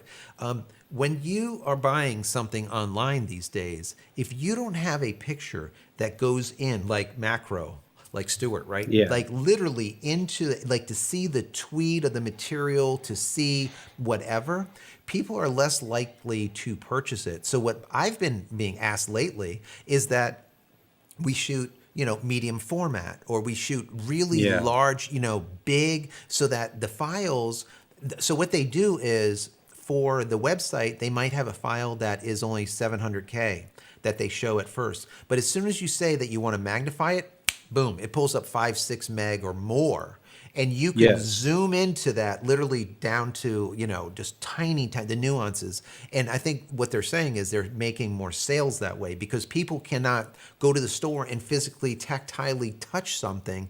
By seeing it, they kind of want it. But is that something that your clients, I guess, as real estate, are not looking to punch in that deep?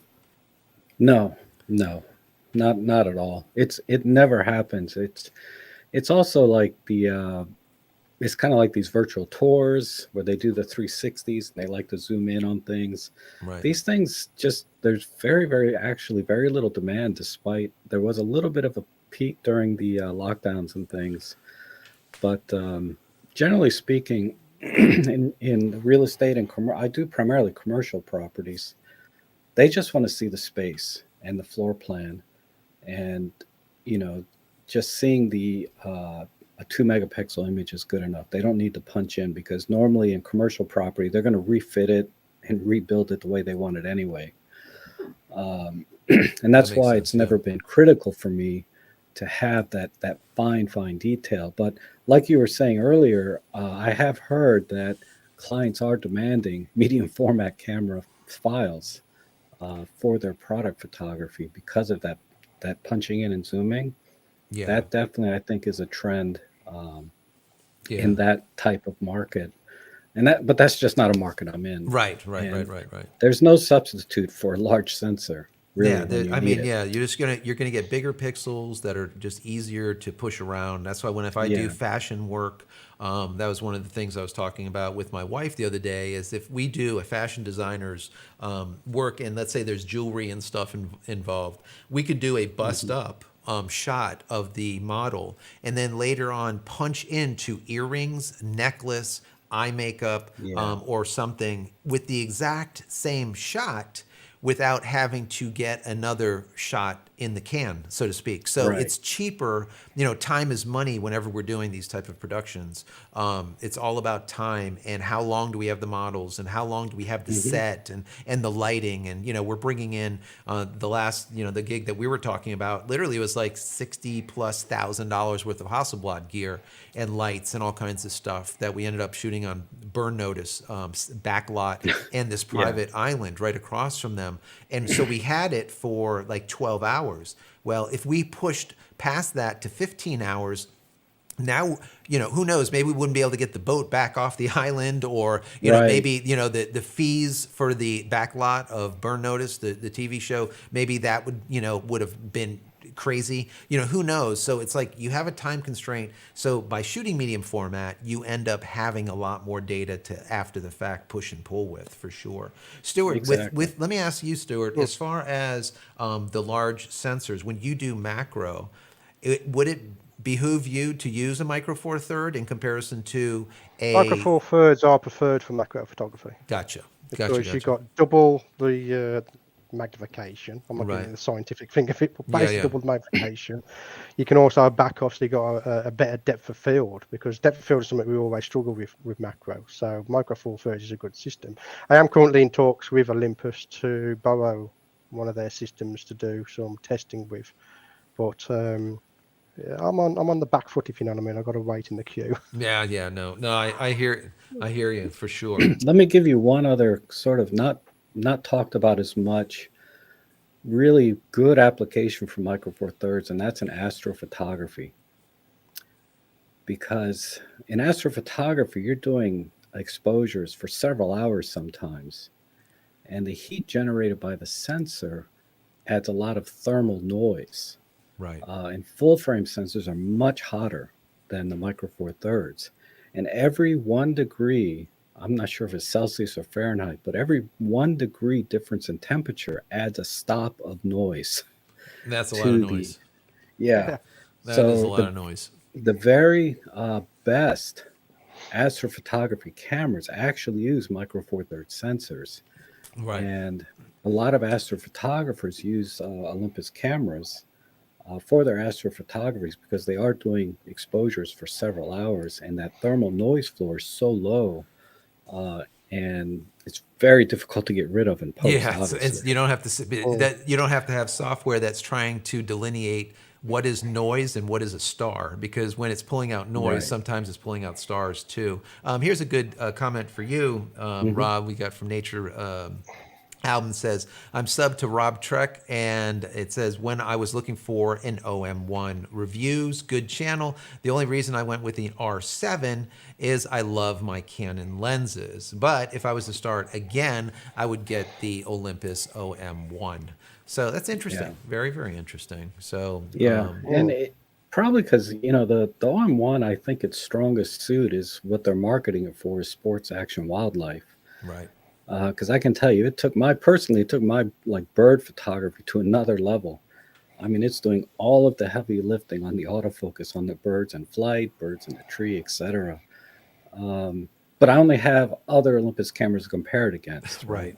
right? Now, I do shoot together with people that have the Sony A1s with their 600 f4s, and Right. no Right. question, oh my God, I almost had a heart attack when I looked up how much that cost. Yeah. No, it's true. Uh, A lot of it has to do with what can you spend too. What is your budget? yeah, I mean, look at the R3, the Canon R3.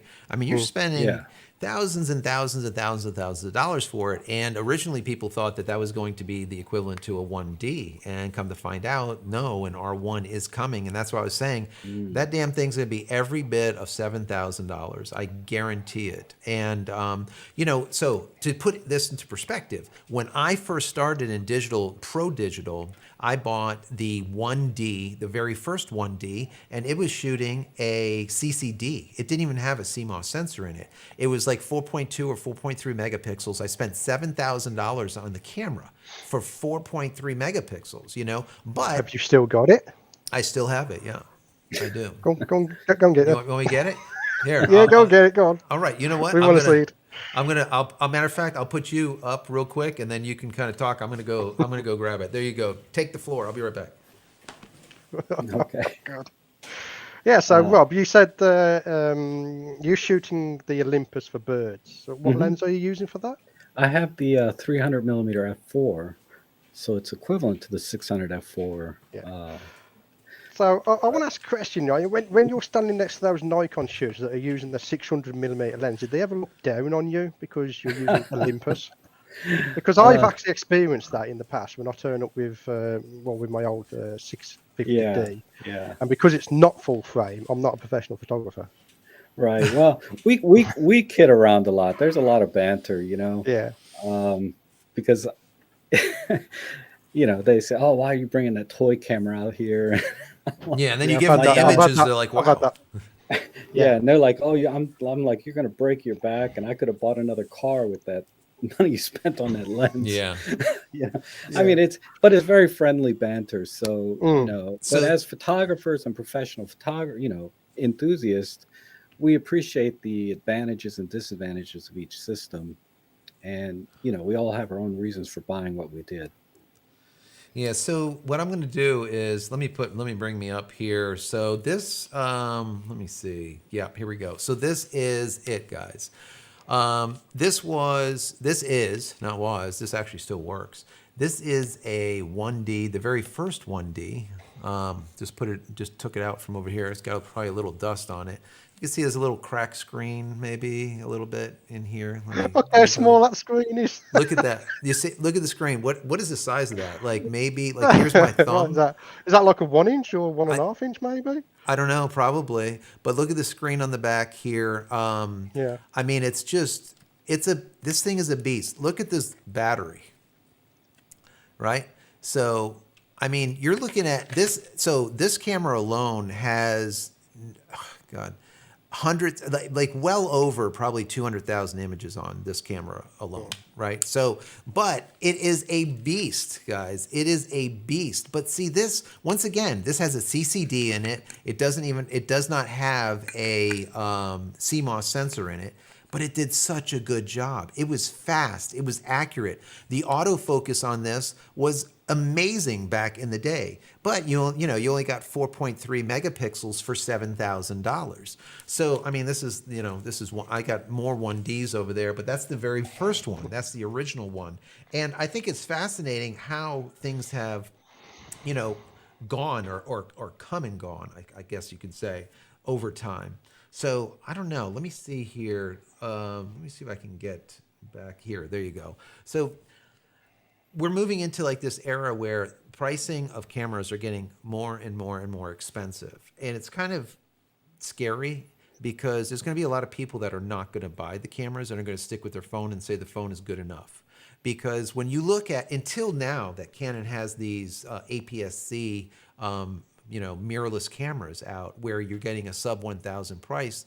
For a while there, back when Sony was doing all this, and their A7 III was like the bee's knees, the cat's meow, right?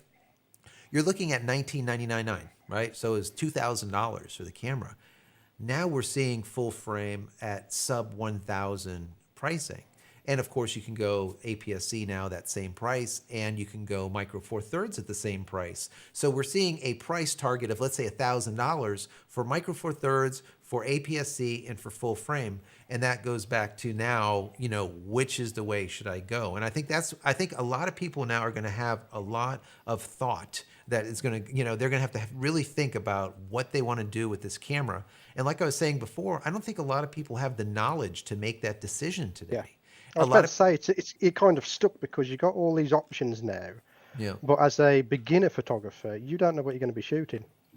Well, I can tell you, I bought this Canon M50,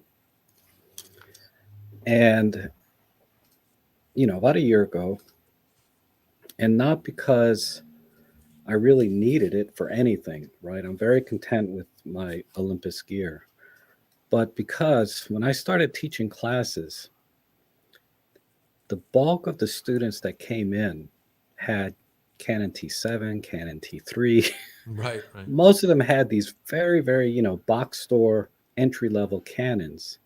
And I had to get familiar with the menu systems and how these things work. So I bought this so I could learn, so I could actively help them quickly instead of fumbling with their menus. You get to know the menu system, basically. Canon menu system, they use the same menu system right across the entire board. The only camera that was a complete screw up, in my personal opinion, is the brand new, or now a couple of months old or whatever, the Canon R5C. So if you don't know, the R5 is basically, a 5D, let's say, replacement on the Canon side, but mirrorless, whereas the R5C, C standing for cinema, was that bridge camera that takes you from an R5 and brings you into their C series, the C100, 200, 300, 500, the C700, right? And it has active cooling in it. It's more of a video-esque camera that is a 5D. The problem that they did, which is just bizarre, is every time you flip the switch from photo to video, it has to reboot, reload the firmware up, either photo-centric or video-centric. It is the dumbest crap I've ever seen, but this is how they kind of did it. So hopefully Canon can fix that in the R5C2 or something, because that's just stupid. Well, it was probably on the back end where they had a development team for the C series, C100s and stuff, and they said, well, let's just take the code from those cameras and make it a separate menu. Right. Instead of saying let's work together, they're like, oh no, you're breaking my crap and you're breaking. How long is it if you wanted to go from photo to video? How long It's too long. The answer is too long. But how long is that, though? It's probably a good 7 seconds, and 10 would seconds. That really stop you from getting a shot? Well, so okay, a lot of folks that are hybrid shooters will do this. They'll be like, they'll convert, let's say, their record button to a let's say a shot button. Like, let's say you would take your, let's say this camera, for example, your R. You can very easily change your record button or let's say your actual shutter release to a record button too. So you can actually switch from video to photo really quick. And a lot of people, what they would do is, let's say you would have a camera like this. What is this one? Let me see. What do I got? I got an 80D here. He's got that many. He doesn't know what it is. No, so on the back of this, guys, you see you have this little lever. You can go photo or video just by flipping that lever. So you can be like bang, bang, bang, bang, bang, flip over and hit record. And now you're recording a piece. So if you're a hybrid shooter and you're doing a wedding or you're doing something, like an event, and you have like an actor or an actress, and you're shooting the image, what I would do by doing this for many years, I would shoot the actor or actress at the gala, and then I would say, please, tell me your name, let's say. I'd flip it over, hit record.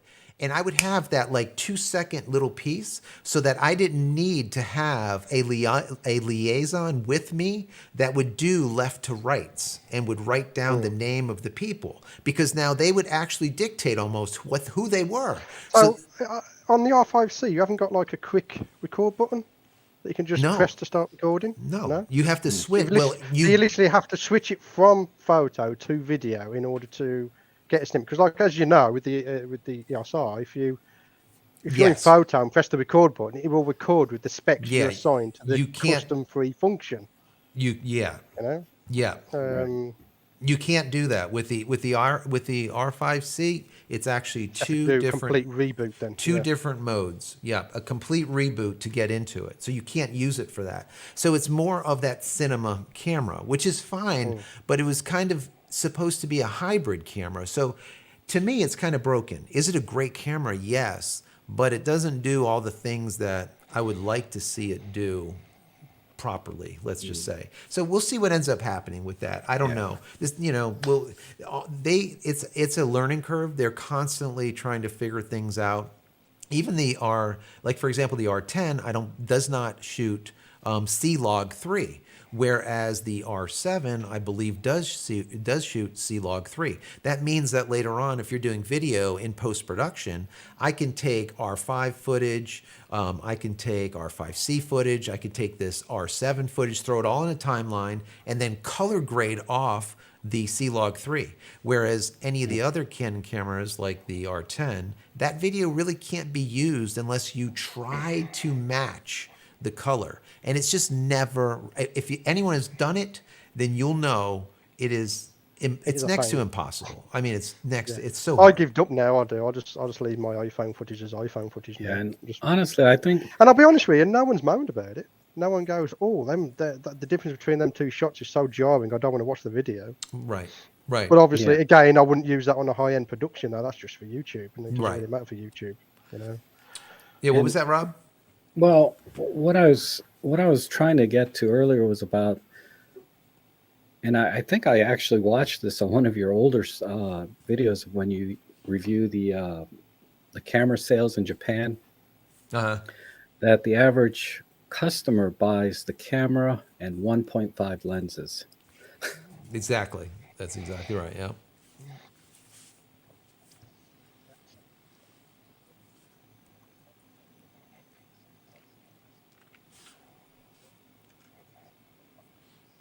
Yeah.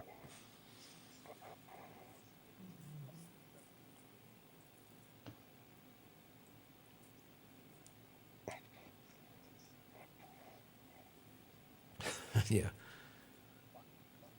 Right.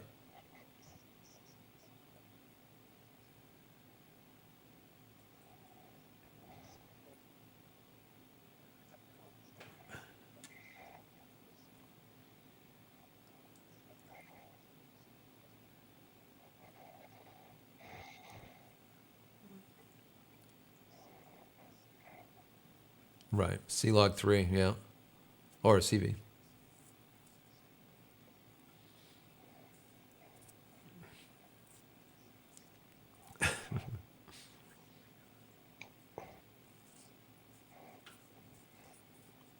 Wow.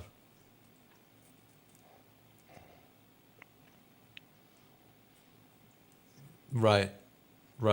No, it's true. A lot of people that I show, I'll give like I'll shoot something with a 1D. Like if I need to do some professional work that is borderline where I don't need medium format and bring in medium format, the 1D or a 5D Mark IV is probably the choice.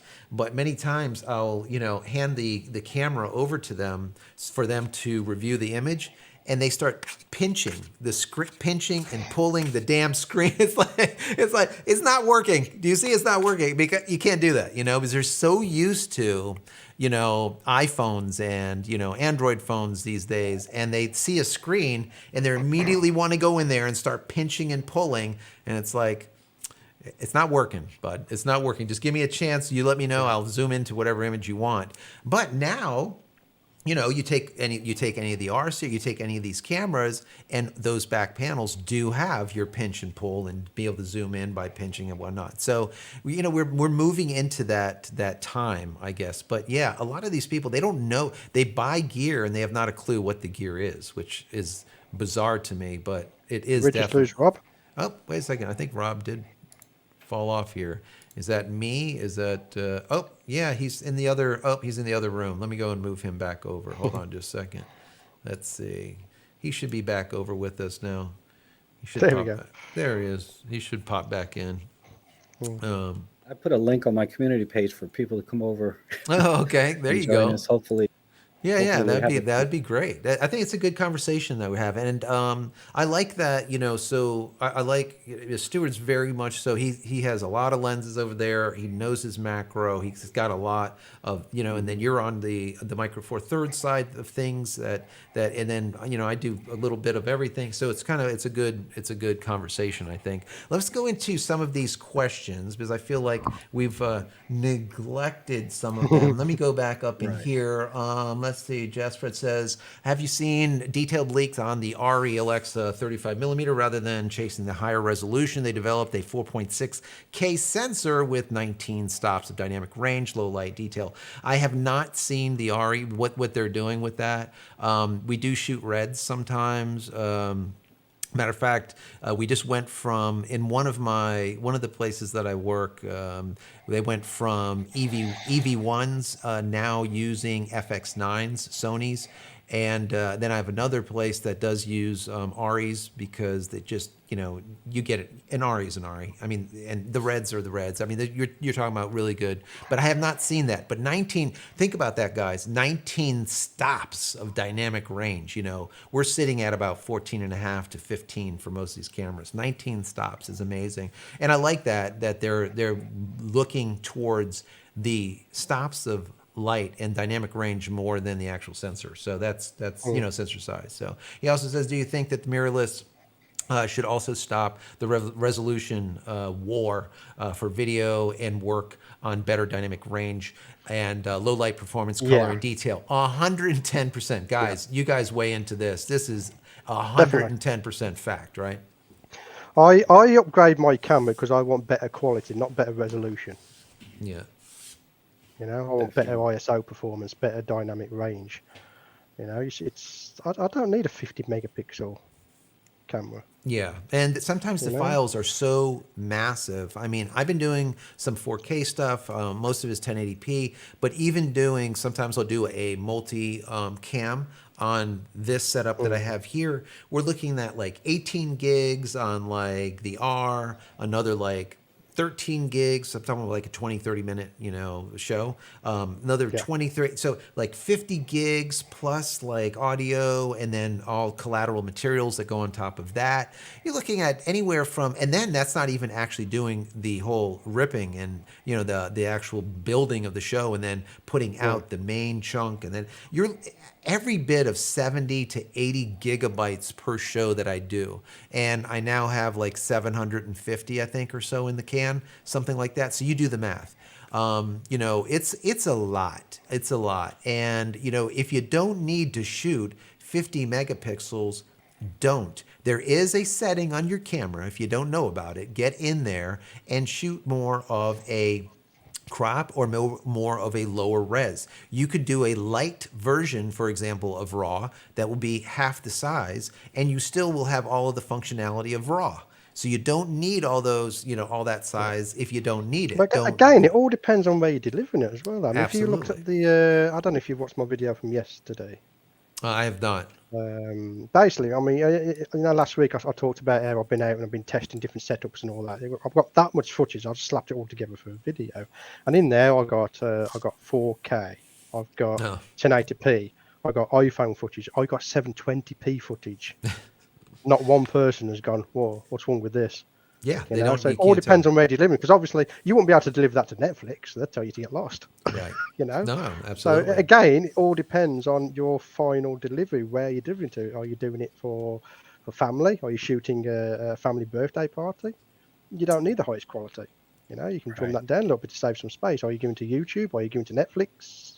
It's again, The same with the photography. Where are you delivering? Are you delivering large prints, small prints? Is it web based? You know, it's Right. all comes down Matter- to Yeah. where are you delivering And the it's very final product. similar conversation that we were having earlier about people using medium format cameras for stills photography and products. You know, in video, if you're shooting 8K, you're capturing multiple scenes at one time potentially that you Hmm. can crop in later, this piece and that piece, and put together and save time rather than taking several different shots.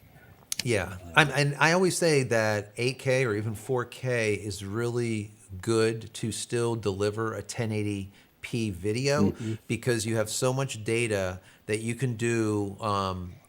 When you give that to an editor, he can do very nice punch-ins, crops without losing any data at all. Yeah. And now you can do a lot more camera movements with that Hmm. 4K. If you do 8K and still deliver, 1080, now you have a ton of camera movement that you can do. That so if Right. someone, for example, if we use like a Dana Dolly or some type of dolly rig, and someone was moving it and they kind of were off a little bit, you can in post production now do a little bit of movement for them that they screwed up with because technicians, a camera op is going to be a camera op. Some are good, some are not, some don't really get it. It doesn't matter. But so you can in post production now play with that. So there's a lot to that. Also, Michael Hmm. says the format debate is an illogical one because you have to factor personal wants, needs, and each person's artistic viewpoint. Then to add to that, you have workflow and redundant storage to consider. Yes, storage is the biggest thing. Matter of fact, that's why I wrote this book over here, creating a digital, how to create a digital Fort Knox, backing up your digital life. I wrote that because I built a redundant storage type of, actually an unraid server to house 40 plus terabytes of data that I need to house. And I did it with parts that I found in my garage that were 10 years old. And I took people on this journey. That's why I put that book together. It's literally a handheld step by step. So yes, it's like, where do you put all this damn data? And then how do you decide what do you trash and what do you keep? Because most people are wanting to keep everything, right? Because you're an artist. You're like, I took it, I don't want to throw it away. And then other people are like, just throw it away. And then later on, they're like, shit, I don't have it anymore. I don't know. I think I got rid of it. So, it's like that and Michael's right. It's kind of illogical, but it's something that people need to focus in on too. What do you really need? And I think round robining back to that R7 to R10, APS-C for, like an R10 at under 1,000 is not bad if that's all that you need. Let me Yeah. see. Eugene says there is a place for all formats from smartphones to phase ones. Tools are tools. Absolutely. I agree with that 110%. Phase one is still an amazing camera. I shoot Hasselblad, but phase one are also as good. Remember, guys, some people don't understand this. They don't know this. They think medium format is medium format. It's not. Medium format on, for example, a Fuji, like a GFX, let's say, is what I call a cropped medium format. It is a smaller sensor, even though it is medium format, is smaller. Whereas when you go to Hasselblad or if you get into a phase one, you end up with a massive digital sensor. That's why they're so expensive. All right. Let's see. I can't pronounce that. Oh, Ekta, I don't know, says, are you sure that the Micro Four Thirds Olympus is actually better for Astro than, say, an EOS RA? Obviously, that is the RA, which would be for astrophotography. I think they discontinued it just recently. I thought that the tinier pixels are simply much noisier to begin with. I'll leave that one for you, Rob. Okay. Well, I'm not really an Astro guy, Yeah. but generally speaking, like I was talking about, the thermal noise is the biggest problem in astrophotography because of the long exposures. The other kind of noise that's related to like having smaller pixels, I think that's what you're referring to when you say tiny. That's more camera, like the noise floor in the camera, the electronics, electromagnetic. Those things can be corrected in post processing much easier than thermal noise. And in astrophotography, you're typically taking 60 to hundreds of images and blending those back together. And you're also taking, dark frames, light frames, etc., to correct for the kinds of noise that you might get because the pixels are smaller.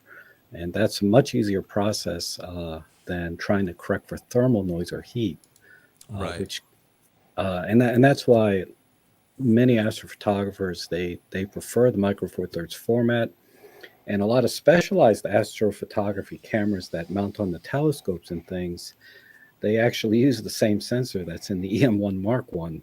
Right. That's Mainly, interesting. yeah. Yeah, that let me see. Stubbones says Canon has confirmed that they have no plans to make a battery grip for the R7. That makes it irrelevant to me. And you know what? I didn't hear that. If that's the case, I'm very disappointed.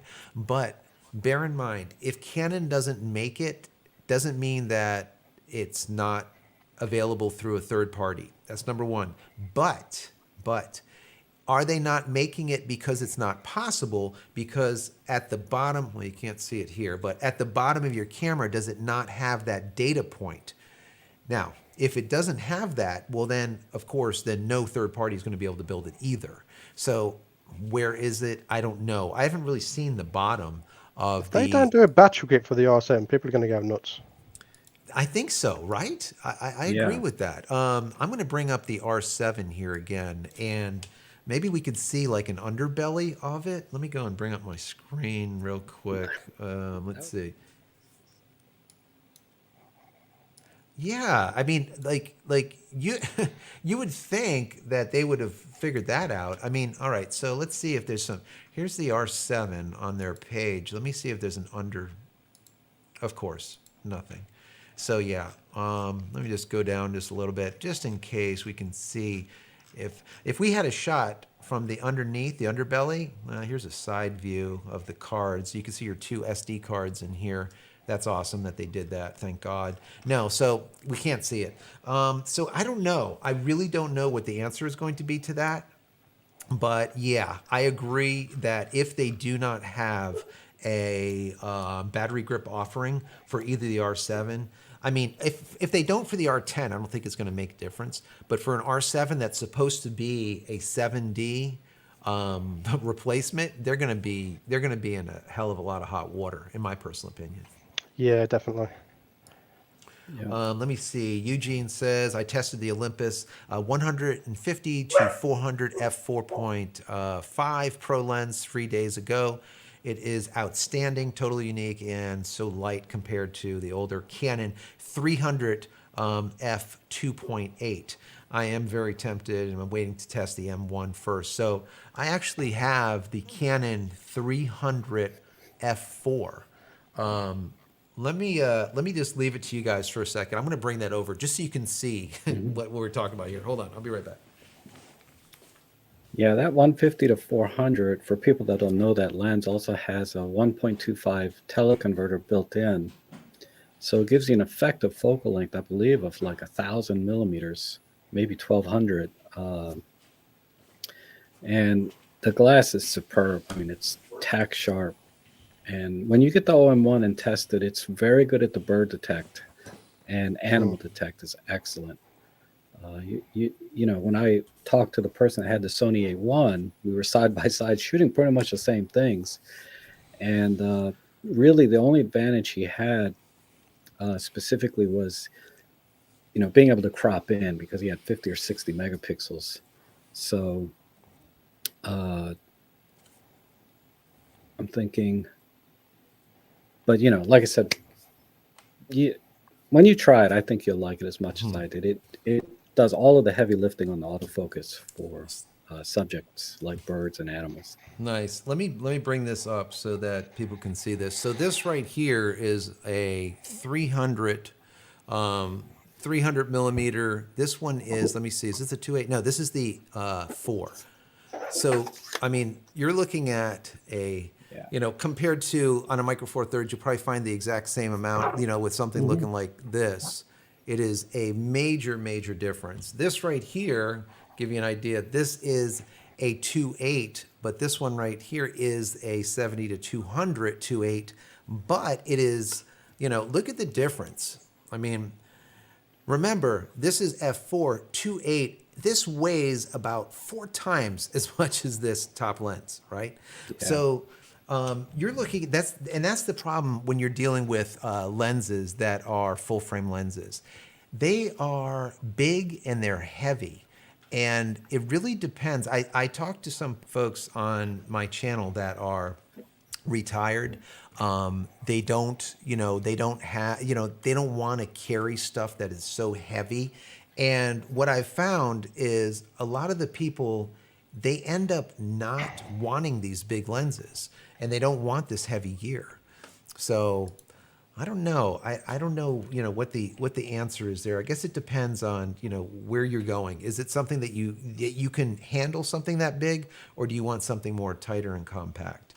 Let me see. Where did you go? The Olympus. Oh, there you are. So That's just so you know. that's the 300 f4.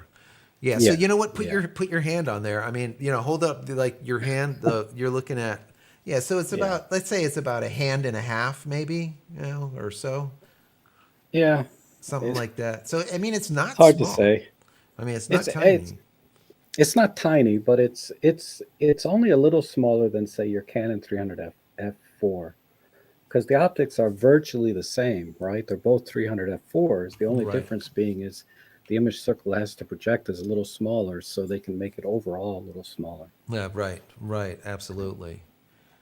Let me see. But 300 f4 is going to be the same size across any manufacturer, more or less, assuming it's Yeah. a quality lens. Oh yeah, absolutely. The amount of glass and what Right. people don't understand too is if you get a lens that is an f4 and you get the exact same lens like this in a 2.8, the amount of glass that's inside this lens is exponentially more, let's just call it. That's why these things are so heavy. And that's why when you get, faster and faster glass, you get heavier and heavier and heavier glass. You look at something that is a one, even like, for example, a Canon, like an 85 millimeter 1.2 that a lot of people like using for portraiture.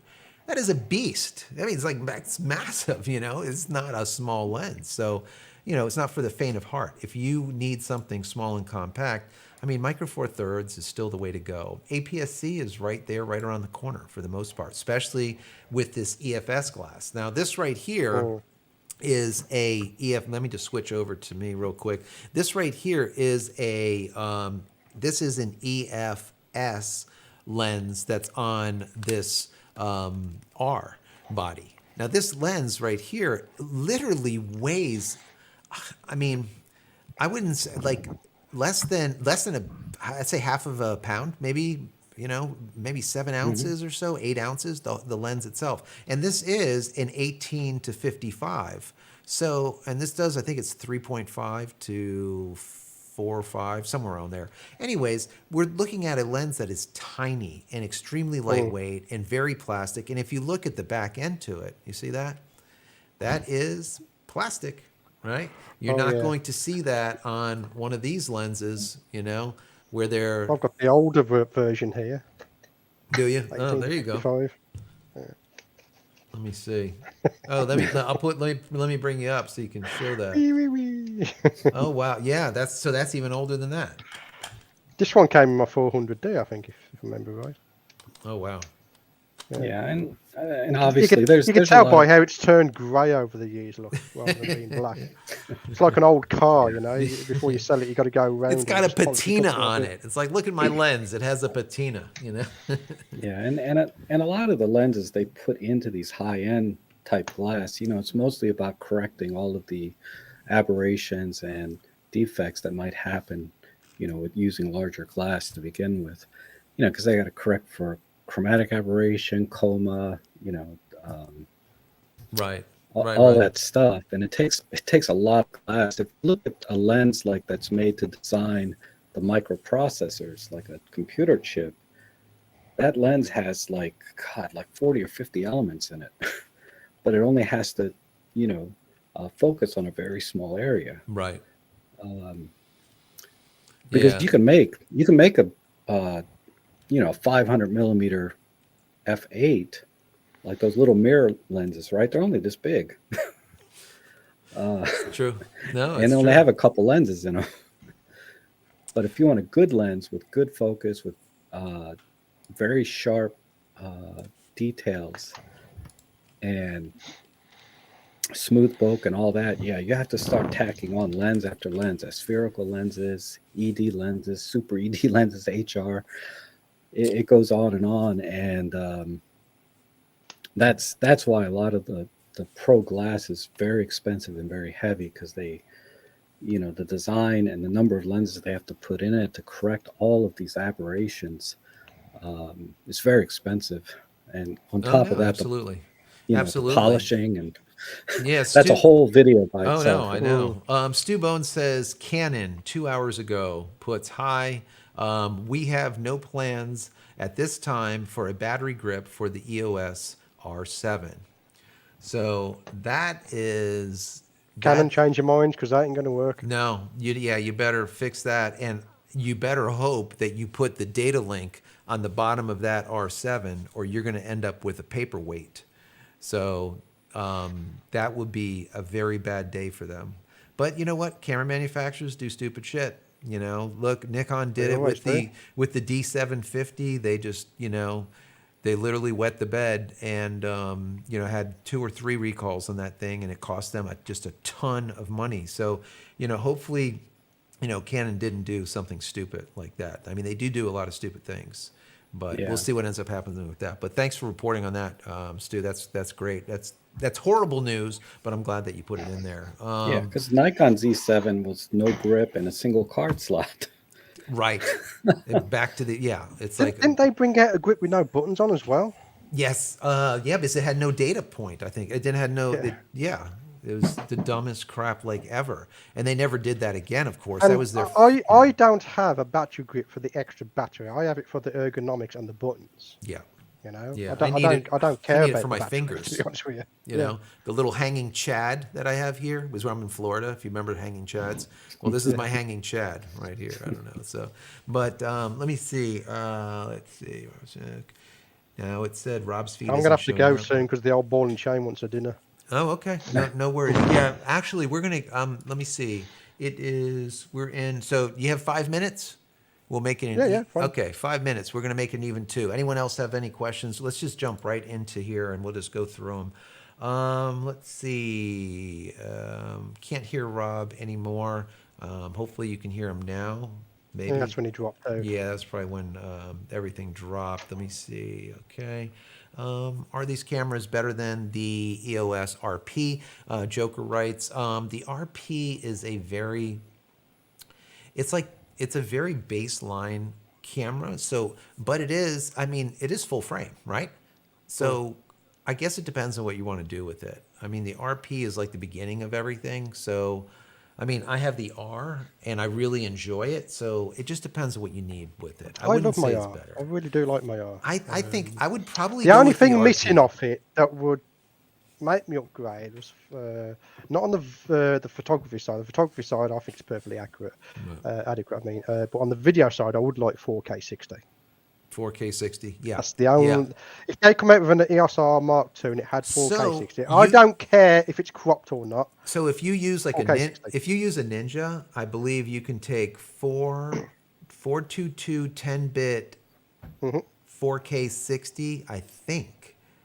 Yeah, but the camera's not actually outputting 60 frames a second though, so I'm assuming it would be just doubling up. It's going to double up. Okay, I don't know. I'm on about true 4K 60 because at the moment when I'm doing my videos, I'm the presentation aspect is in 4K, then any B-roll is in 1080p. Now no one batters an eyelid, like I said, but it'd be nice to have that option to reframe it,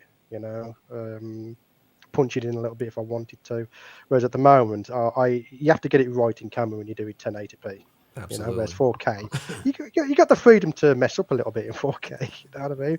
But I got OCD, so I'd like my footage to be all the same. If I had the choice, I'd like to have a camera capable of 4K 60 and then 3 of them for different camera angles. So it's all in the same log, it's all in the same type of frame rates, and it's so much easier to edit then. Although DaVinci Resolve makes it a little bit easier than Premiere now, because at least you don't crash out now.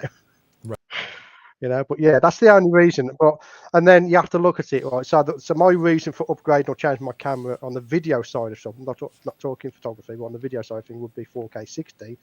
Is that really worth me spending £1,500 just to get that feature? And the answer is no. Yeah, it's a lot. It's a lot of money for sure. Yemen says Rudy from Canon. Said, I guess Rudy from Canon said that the two new bodies, I guess that's the R10, the R7, might work in quotes with the EF 0.71x speed booster, which would be great for videographers. Yeah, so that's yet to be seen. I mean, that would be interesting. I guess at that point you would have let's say an R7 plus the adapter plus another adapter. I don't know, or how that would work, or you would just be able to snap that on. I don't know, because the R7, remember, it doesn't take EF anything; it takes RF. The only way to put an EF anything to it, you would need. So maybe you'd have to double adapter it. I don't know. We'll see what happens. Forrest says. After shooting with the 7D Mark II and the D500, I believe that the R7 is an improvement and an advancement in numerous different ways. I can't wait to have it in my as kit. much as we, I'd like to say moan about the specs. I would take mirrorless over DSLR any day. Right, and that goes back to also OVF to EVF, and we can get into a whole debate about that. I come from OVF, so using this EVF on this R, I frickin' hate it. And to be honest with you, I don't need. So as a photographer, I don't need to see what I'm going to get when I pull the trigger, because I know what I'm going to get because I've done it so many times. So I don't need WYSIWYG. You know, what you see is what you get. What you get with a EVF, you're actually seeing a virtual reality, an augmented reality. So what you look through that EVF, that's what you capture. With an OVF, obviously, that's not. You're looking straight through the lens. So, but I just like that. I just like the way it looks. I mean, it's what you see is what you see. Whereas with I don't know. I will get used to it. I trust particularly me, like but it because of the focus peaking, particularly there you go. when you're photographing insects. Absolutely. You move the camera until the eyes light up red, and then you just take the picture. And then you're good to go. Exactly. Yeah, Joker says, go ahead. Go right ahead. Well, I was going to say the EVFs, and especially the live views on the back of the cameras, the screens, it's not a reliable way to judge focus because these are backlit displays, which typically look brighter than your actual image. So try to use your histogram if you are very critical about the exposure. Yeah, absolutely. And I think that a lot of these EVFs will allow you to put an overlay of a histogram in your eye. And if that's the case, that would be the best way to do it. Which I wish, oh my God, I wish the EOS R would allow you to have the histogram on while you are recording video. See, it's on there when you're framing up. It's on there. But as soon as you press record, it disappears. Stupid. You know? There you go, and Canon. I'm talking from the voice perspective, right? Because I'm busy presenting. I've got to get my words out without effing and blinding and stuff like that, or trying to kill someone who's getting in the shot and stuff like that. Right. She's concentrating on exposure now. She used to use a field monitor, but she finds it's all too heavy. She likes the compact nature of just the camera. So now she's using the built-in exposure meter. But then she has to keep half pressing the shutter to bring it up. I wish there was an option for you to say, right, the exposure meter, while I'm recording, I want that on permanently. Same as the histogram. I want that on permanently while it's recording, so that anyone who's monitoring it can have a look at the histogram to see, am I blowing out my highlights? Am I cutting off my shadows? You know, because it's like, cloudy days, they are the worst. Cloudy days are the worst, aren't they, to film? Because you sit there, you start off, the sun's beating on you, so you're exposed for that, and then all of a sudden a cloud goes in front of the sun, and all of a sudden you're underexposed. Yeah, I mean, that sounds like a firmware update, something that they can do. Oh, they could easily fix it with a firmware update. Yeah. The other pet peeve I've got with the EOS from an educator's point of view is whenever you plug in a damn HDMI lead, your EVF turns off. Right. And I hate that. You know, and this is solely from an educational point of view, because it's nice to be able to record or show the EVF at the same time. You know, one of the things that I don't like with the EVFs also that kind of piss me off is that, let's say if I'm shooting with the screen open, right, like this, and let's say I want to shoot something waist level, and I'm looking at the screen to get to get everything kind of worked out, right?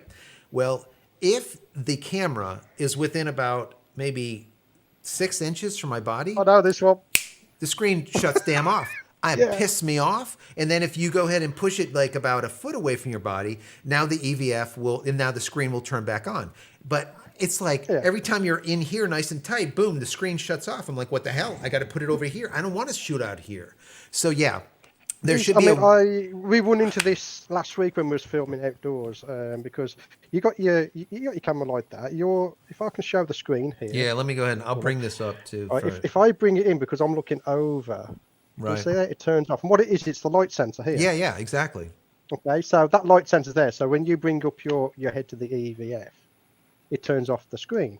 But sometimes you might not want that screen to turn off. Now, I have to actually leave a 6-inch gap when I'm recording from the wall because if I push this right up against the wall, it turns off. Now, I have looked into my menus to find out is there a way of I found nothing. I haven't found nothing. No. At all. Me either. I can't find that either. That is the most annoying damn thing. Yeah, I mean, short of breaking open the body and actually figure it out. Something. Yeah, it's stupid. It's annoying. And there's another annoying thing as well. I don't know if I can get it to do it. Let me also, while you're looking at that, Yemen says... When you like this, go ahead. Look. Oh, let me bring it up. Sometimes, right, you're filming yourself, so you've got the screen backwards. Sometimes you're slightly higher than the camera, so you want to tilt your screen. And it shuts off. And you tilt it so much, it flips upside down. Yeah. And I'm not tilting it like that. I'm tilting it like this. Can you see?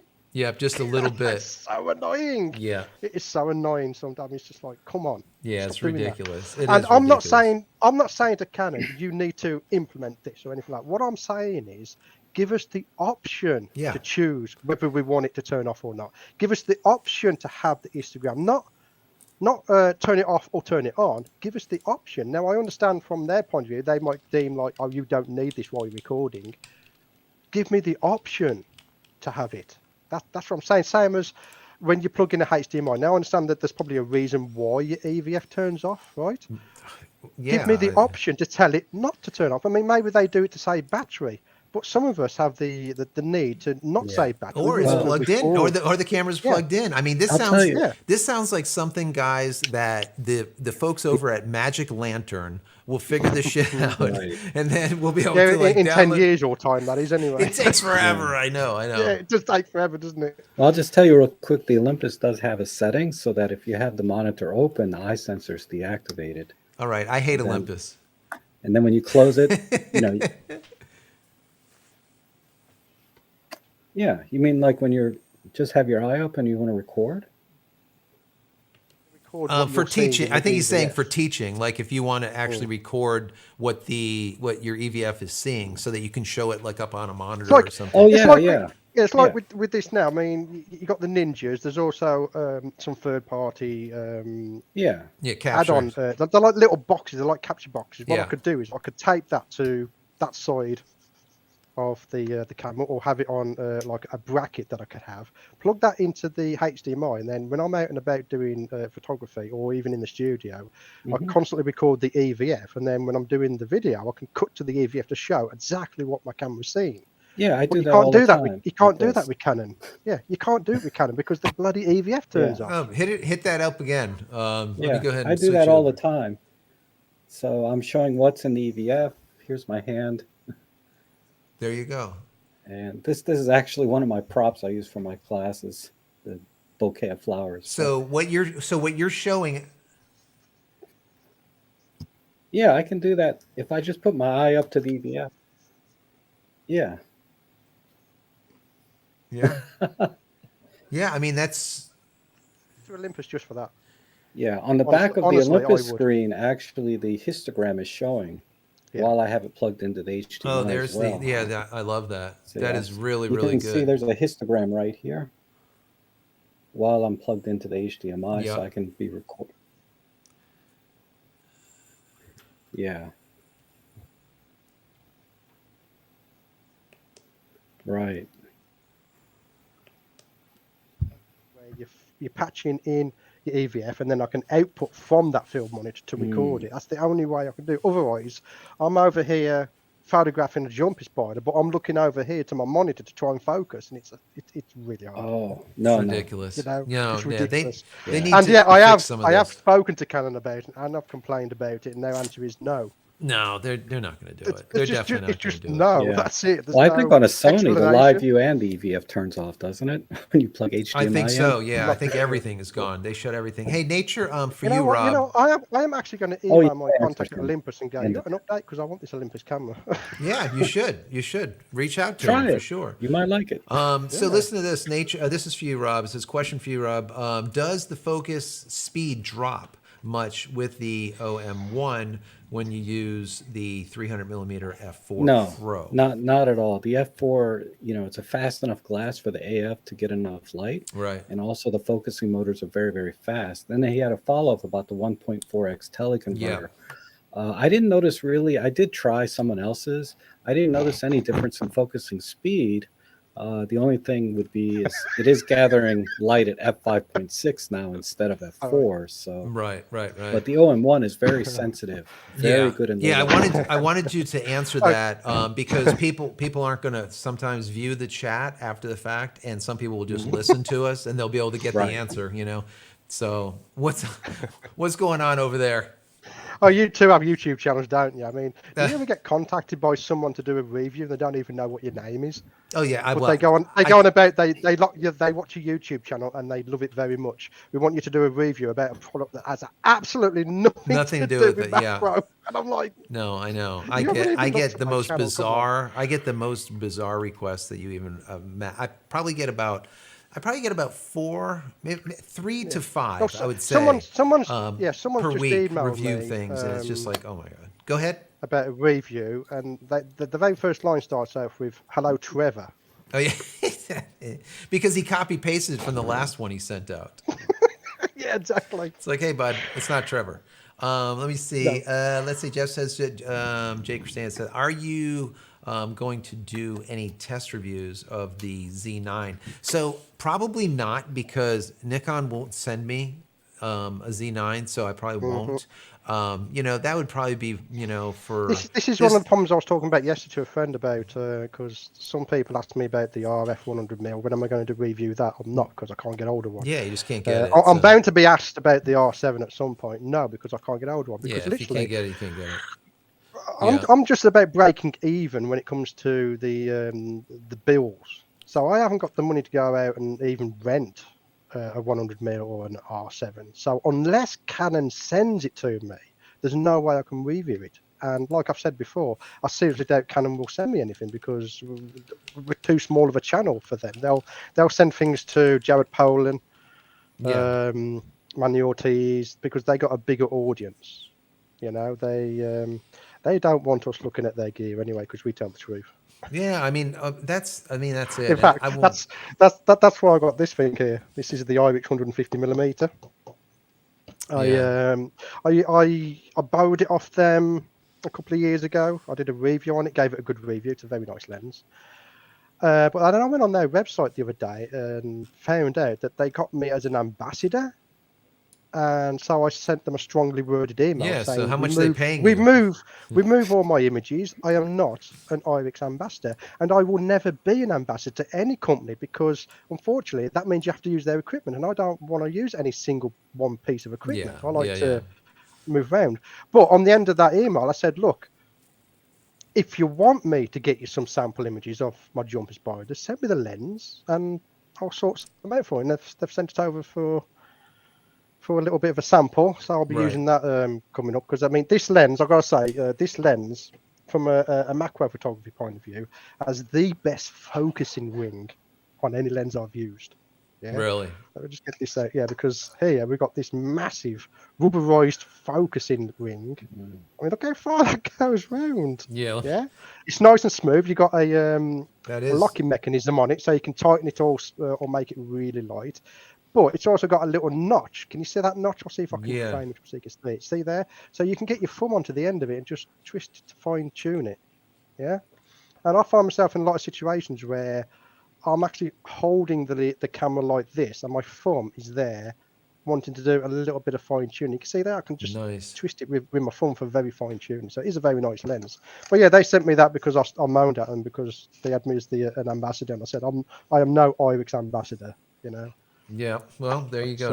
Now you're an But ambassador that you never wanted to be. So, but anyways, guys, we got to get out of here. I know we've been on here for a couple hours. Some people are going to be watching this live. I appreciate you guys being here. If you are watching this Memorex, let's say, recorded, down in the comment area, leave any type of questions that you have for either Rob or for Stuart or for me, and put them down there. Just tag them to either one of us, and I'm sure we'll kind of wander through and frequent it and see if there's anything that we can answer.